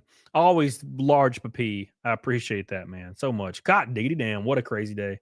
I don't know why this day is so crazy, but I appreciate you guys so much. Freaking Marion Haltzman and everybody. Whoo. You guys are wild. I appreciate that. Might chop charts to this stream. Oh, yeah, for sure. For sure. Thank you, baby. I appreciate you guys so much. It's trying to be Snake from Metal Gear. Thank you, Laughing Man. Charitard says, dog, where Oh, fuck, Bojangles. Okay, let's replace churches with Bojangles. Hattie B's, Dave's Hot, Bojangles, Zaxby's, Popeyes. Those are my chicken places. And I would argue Zaxby's isn't even that good. It's just something about it. I just really enjoy something about it. All right, Laughing Man, you the goat. You the goat, brother. All right, let's pull this video up. Hell yeah, Broseph. Hell yeah, brother. It is a Wild Monday stream. This is pretty crazy. This is pretty crazy. This is pretty crazy. I'm going to be honest. Cookout's great. I don't know. Cookout is a lot of variety. Nothing's that great, in my opinion. Really Danger Toso. Damn, Beyblade? What? All right, so Asmongold made a video exposing. Now, this was exposed already on Twitter, but he made a video about it, and there's this video game, okay, called Let's Go North or Take Me North, and it's an illegal migrant simulator. And they apparently deleted all their social media today because people learned about it, and I don't really understand how that works, but let's pop it on and see what they're saying.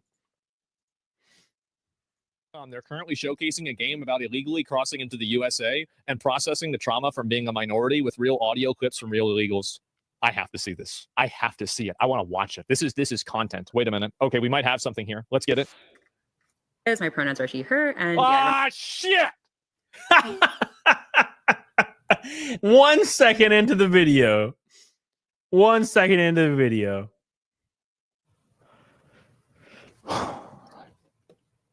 I just got triggered. Great. So I got a little intro. Thank you. My name's Carla Reyes. My pronouns are she, her. And yeah, I run a little indie studio called Anima Interactive. We're developing Take Us North, which is about migration across the US-Mexico border, which is obviously a very relevant and heavy-hitting topic. Yeah. But that's why we found it important to talk about now. And I'll share a little bit about our behind-the-scenes in the development of this project, because it's very deeply rooted in research. Given how sensitive and complex and nuanced the subject matter is, we want to make sure that we are telling these stories. Are they going to research the way that illegal migrants steal the identities of American citizens and then claim their benefits illegally? I wonder if they're going to talk about that. Authentically, and that we are reaching our goal in trying to shift hearts and minds around this. So before I begin, I'm actually curious. Yeah, this isn't a game, it's propaganda. Of course, obviously it is. To ask all of you, because I'm mindful there might not be many Americans in the room. Are there any Americans, by the way? No, okay. Oh, okay, that's good. Okay, so could I ask, what are your perceptions around like the motivations behind migration across the US-Mexico border? Like, what are you hearing in the headlines in the news? I'm just curious. You can shout things out, or yep, go ahead. Trump out, yes. Okay. Anyone else? I just hope that China and Korea can save us from this madness. You know what I think? Like, I don't have like a hugely strong opinion on certain things, but I'm just kind of over the whole like snarky, we're going to fight. But like, dude, just put a National Guardsman every 10 feet on the border across the entire border, and don't let a single person cross for the next 4 years or 8 years or 16 years. Just turn it off. There won't be no, we're going to snarky. No, it's just fucking over. Like, there is no battle. It's just, we're done. You know, just be done with it. Done. Turn it off. Like, what are you going to do now? You know what I'm saying? There's this weird snarky, like, behavior. It's like, bro, like, I don't want to use this analogy, right? But I would not go into my neighbor's house and just stand in his living room with my balls out. That would be weird. If somebody came in my house, they're gonna get loaded up. Loaded up, right? I got 2 ARs. I got my close range and my long range. I don't know why I need my long range. You know, but I got my close range, and I got my 12. I have a 38 special and 2 9s in different rooms. Right? You're not going to come in my house and do that, and I wouldn't go into anybody else's house and just stand around. right? I think given the outlet of people being able to try is making this, there should not be any recourse or conversation. It's just like done, over. We're not talking about this anymore. Can you come in? No, it's actually impossible now for you to come in. Sorry. Right? Just be done with it. I think that'd be easy, and we wouldn't have to worry about like weird, like, oh, half the country's evil stuff. It's like, no, we don't talk about it anymore because it's over. That's behind us now. So you can say whatever you want, but we don't humor the conversation because it's over. Right. But that's just me, man.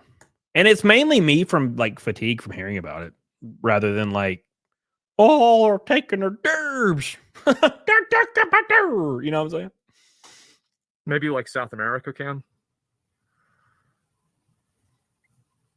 Oh my God. Oh my God. There's somebody got to do this. Like, this is bad. What do you think is the primary motivation for people from Latin America or otherwise crossing the U.S.-Mexico border? Who cares? Violence. Great. Okay, violence. Yeah. Yeah, Anyone that's else? the problem.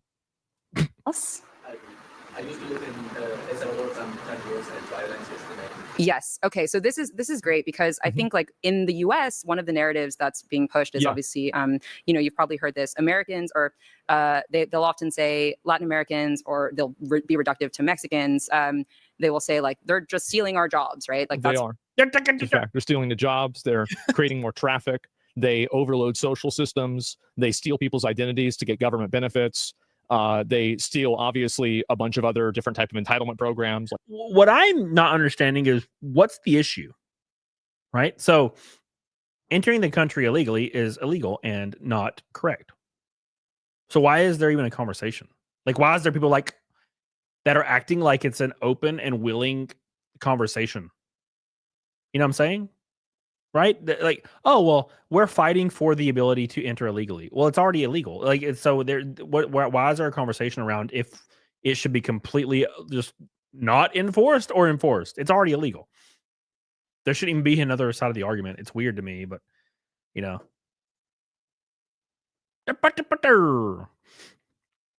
exactly, Freddie. Can I sneak into Mexico?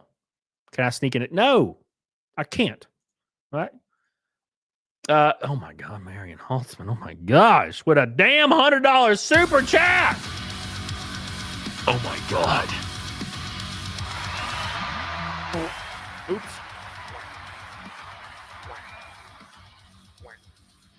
Sorry I haven't been around. You're kind of around. I feel like I see you at least once a week. Says my 14.5-year-old guard pup is dying. I'm up with him every night until the end. Yep. I'm right there with you right now. We are almost there. Say hi to Sky. The dog saved my life in a house fire. So he's all I concentrate on these days. Yeah, I'm going through the exact same thing right now. The exact same thing. So yeah, I know exactly what you're talking about. So I won't dive too much into details, but yeah. So if you follow me on Twitter, you already know about it. But I appreciate you, Marion Holtzman, and we love you, Sky.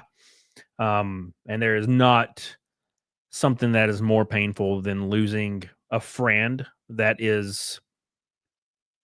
loves you more than you can even fathom. You know what I'm saying? That will always stick beside you and be loyal to you and never throw you away like people will. You know what I'm saying?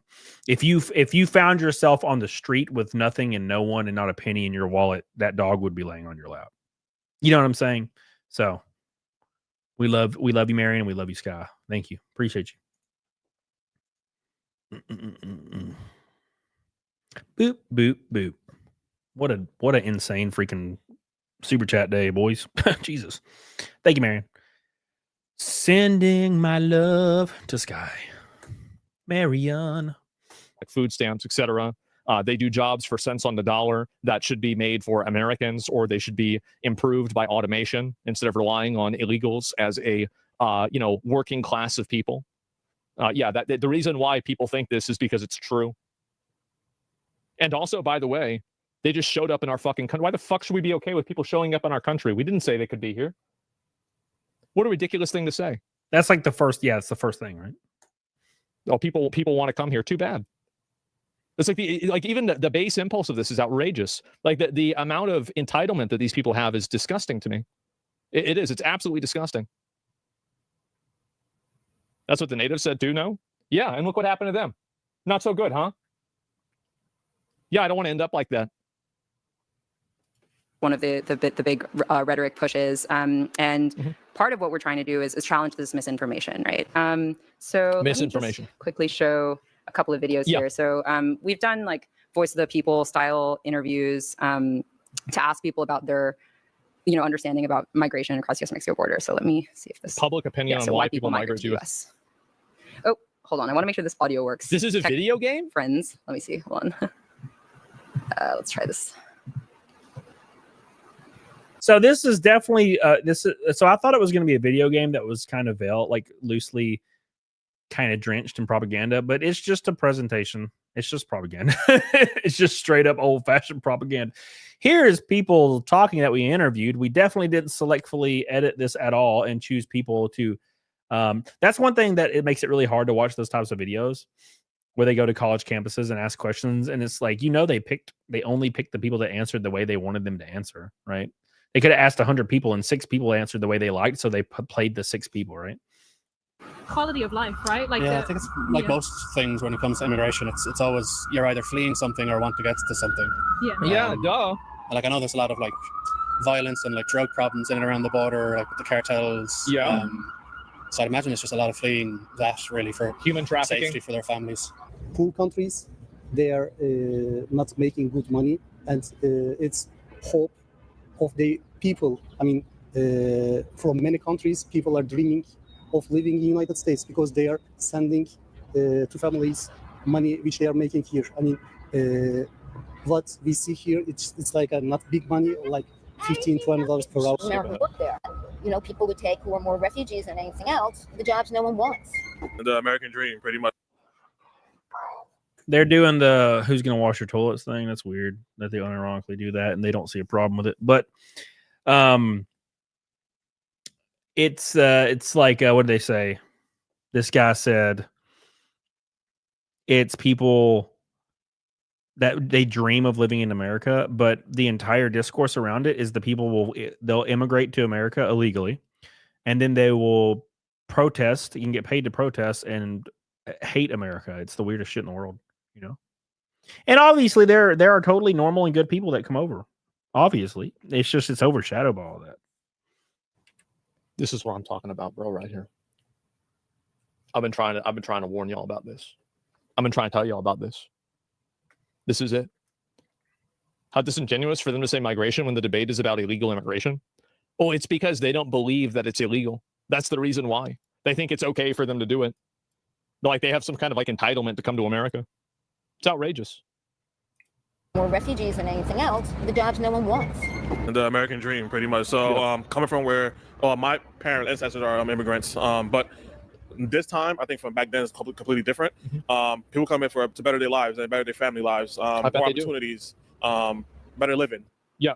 Okay, so that was in New York City, where I guess people have a sense of, some of the motivations behind migration. By the way, New York City, so if you have a map of the U.S., New York City is all the way up here, and the border's all the way down here. So if you ever hear a New Yorker talking about how good illegal immigration is, just keep in mind that unless the people get bussed up to New York, a lot of times they don't even have to deal with it because they're on the completely other side of the border. It's delusional. Yeah, they have like it's like somebody in California being in favor of squatter rights for people in Alabama. It's basically what that is. It's like, I'm not going to be affected by it, right? So it's totally fine. It's the same thing as I think millionaires and billionaires should pay more taxes, but not me.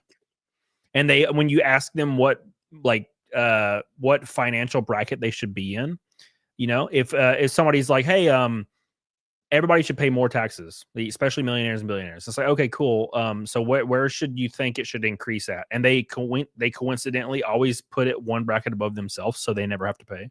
Right? It's like, it's all as it doesn't affect me. I don't really care. Insane. No.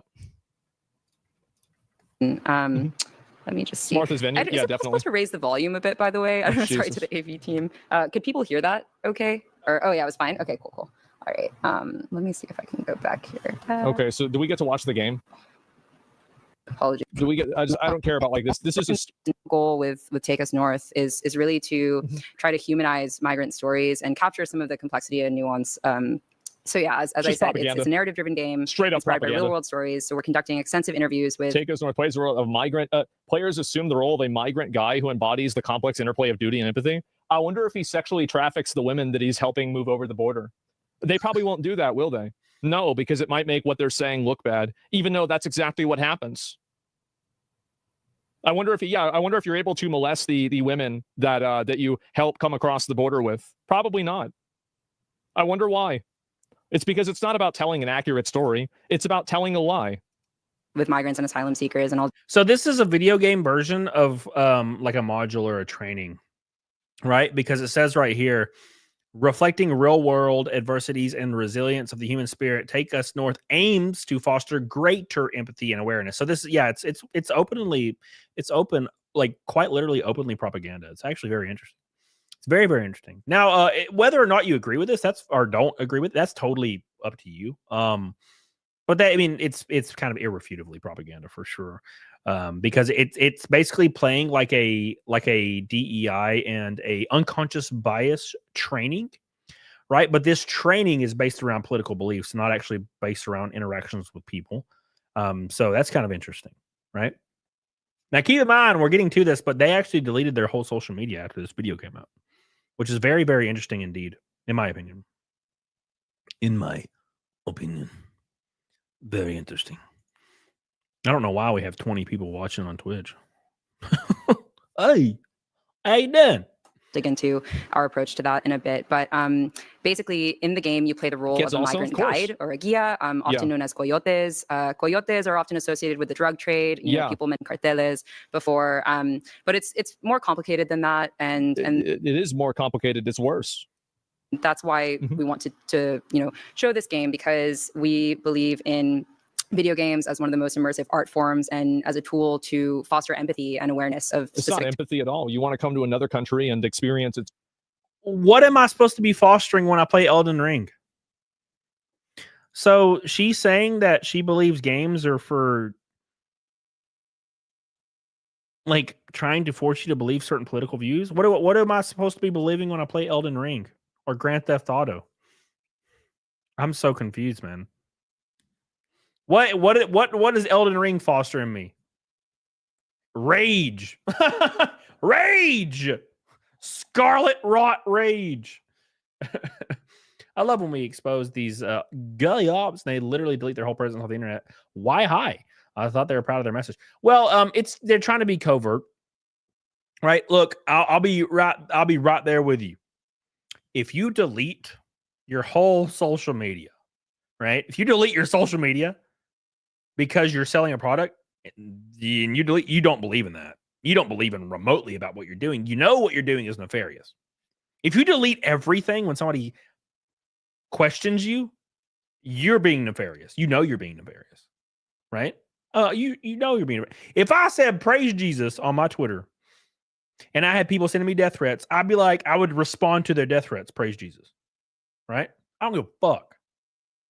I'm saying, but if I deleted my whole Twitter because it said praise Jesus and it went nuclear and got viral and then people were mad at me, I thought you're different, Camelot, which would be weird. I'd be like, oh, you can eat my ass. You know? Thank you, Charitard. I love you. I love you, Charitard. Almost as much as PS2 Chopper and Laughing Man and Marion Holtzman and Michael Nyer and Jeff on the Road. Almost. I'm sorry. Yeah, as Turbo, thank God, right?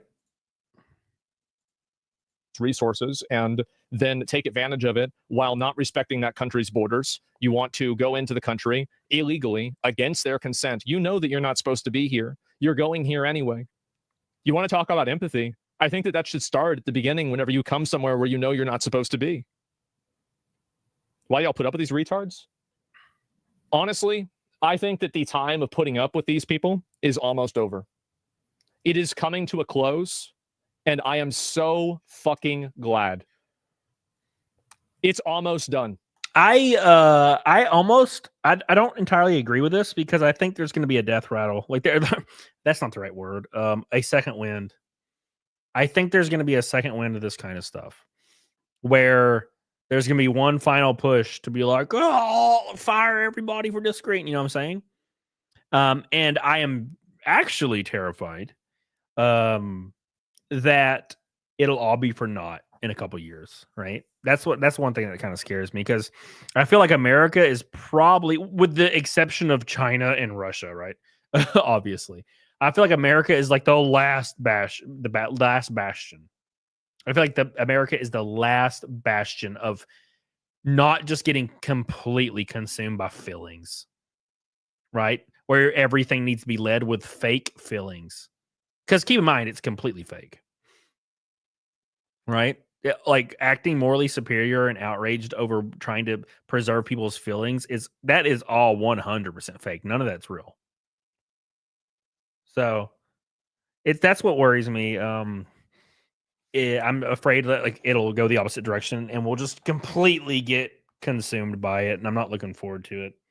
Now, but we might not as well. This has been the best it's been in a long time. What I would like is we get back to like 2007 kind of engagement, like 2007 human behaviors, or maybe a little bit earlier, where everybody was just like, if you want to be respected, you act respectful, and that's the end of it. And people are judged on merit and their character, and that's like the end of it.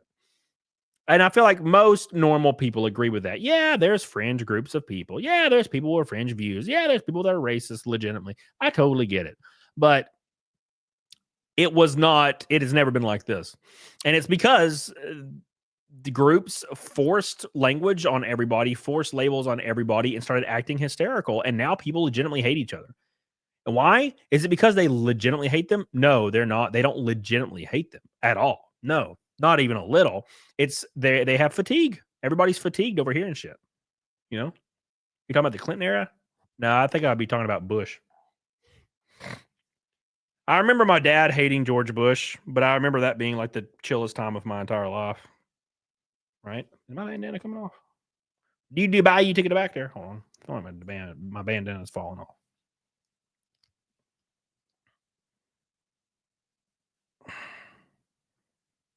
He wants that Bush. All right, now, Billy, chill out.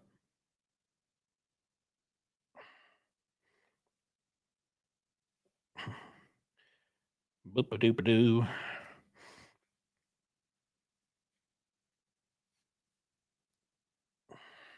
Well, no, we thought the Bush era was bad because we were stupid, right? Oh no, here's a war. Oh no, here's some tax stuff. Oh no, yeah, nothing like it is now. Nothing like it is now, bro. Topics. Okay, so we watch those videos. Yes. Narrative vision, real world stories and hardship. We're collaborating with Undocumented Filmmakers Collective. Oh my God. So the project is really rooted in research, as I said. So we are collaborating closely with anthropologists. There's a lab at the University of California, Los Angeles, that's run by Professor. So they're working with a university in California for this. I would have never expected such a dramatic change of events. Wow. Can you believe that? Who would have thought? Yeah. In what world a U.S. person comes to Germany to virtue signal about their problems? Imagine traveling to the EU to promote such a game. Well, I don't know where she's from. I have no idea. How do you use your brain dealing with this shit every day and not want to blow your brains out? Because I know that, like, whenever I talk about this stuff and I cover it, I think that I'm doing a public service. I think I'm helping people realize how blatantly manipulative, toxic, problematic, and bad it is. I think that there is an overabundance of emotionally charged messaging that is designed intentionally to make you give up your country, to give up your culture, to give up your morality, and to instead effectively adopt someone else's. It's called suicidal empathy. You know, it's called suicidal empathy. 100%. Suicidal empathy is where you will basically anything almost short of dying, you'll let happen to prove that you care about people. And I don't care what people think about me, so I've never really cared. Redneck Hipster says, forgot today was a big day. Here's a penny for each snake and snake along the way. One day, I want to grow up just be like you. Hell yeah, based. Thank you, buddy. Appreciate you, Redneck Hipster. Marion Hoffman says, both bushes were fucking like. You know what I like about the first bush? Is the meme where he holds up the baseball and it plays that Who song. That's what I like. That's what I like. I don't know why. I know it's really stupid to say, but I've always liked that. Both bushes are liars. Without the, what is the word? Without sounding too much like a cringe lord, I don't think there's probably been a politician, probably ever, that wasn't like a vehement liar. Especially nowadays with social media, it's so apparent that it's scary. Right? I mean, you can look at videos of, like, for example, Hillary Clinton, or videos of Obama, or I'm trying to think of good examples. It's hard to I don't follow politics as much as everybody else does. But anyways, given the examples, you can find videos of these people saying the stark opposite thing within a week of each other. Like, they will literally say one thing in a week later, say the complete opposite. And that's because social media is so prevalent now. And that it kind of makes you kind of just not even want to be invested in politics at all, because none of it's real. It's all bullshit theatrics. And basically, the thing I like to say is, sorry, there's a hair in my freaking nose. The thing I like to say is, you have to hope that their corruption aligns with your benefits. That's kind of what I've always said, right? Hopefully their corruption will help you in some way, shape, or form. But yeah, a good example is Hillary Clinton Southern accent, or Kamala Harris changing her accent depending on where she was. That was the weirdest shit ever. That's not really her lying. I guess maybe it is about her accent, but she would change her accent depending on where she was. Freaking strange. She would have a Hispanic accent if she was talking to Hispanic people. She would have an Asian accent when talking to Asian people. She would have an Indian accent when talking to Indian people. And she would talk with this weird Ebonic affliction when she was talking to black people. She'd be like, I know that's right, baby. You're like, what the fuck? Yeah, it was very, very strange. That was one of the weirdest things I've ever seen. But yeah, all politicians just make me want to freaking die. Thank you, Marion. We love you. We appreciate you. Marion Holtzman, yeah. That's yeah, I don't know. I don't really want to speak on it too much, but yeah, you get what I'm saying. It is really creepy. It's kind of spooky. And Hillary Clinton talking about how she loves that hot sauce. I'm like, what I carry hot sauce with me, because she was talking to black people. Hey, Miss Clinton, make sure you say hot sauce is good, because black people love hot sauce. Oh, okay, cool. Like, what the fuck? God, they just really think little of people, I think.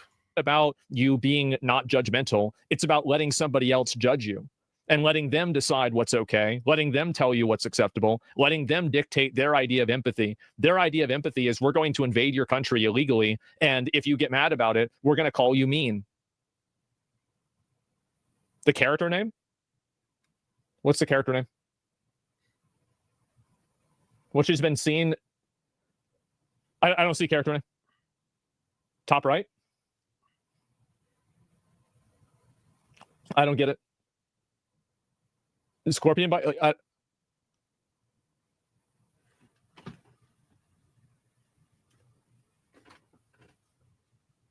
Her name's Karen.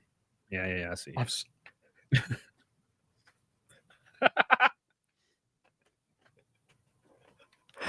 Oh man, what are the odds?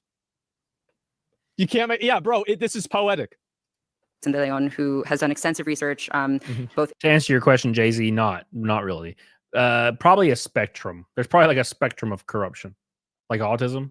They're on a spectrum of how corrupt they are.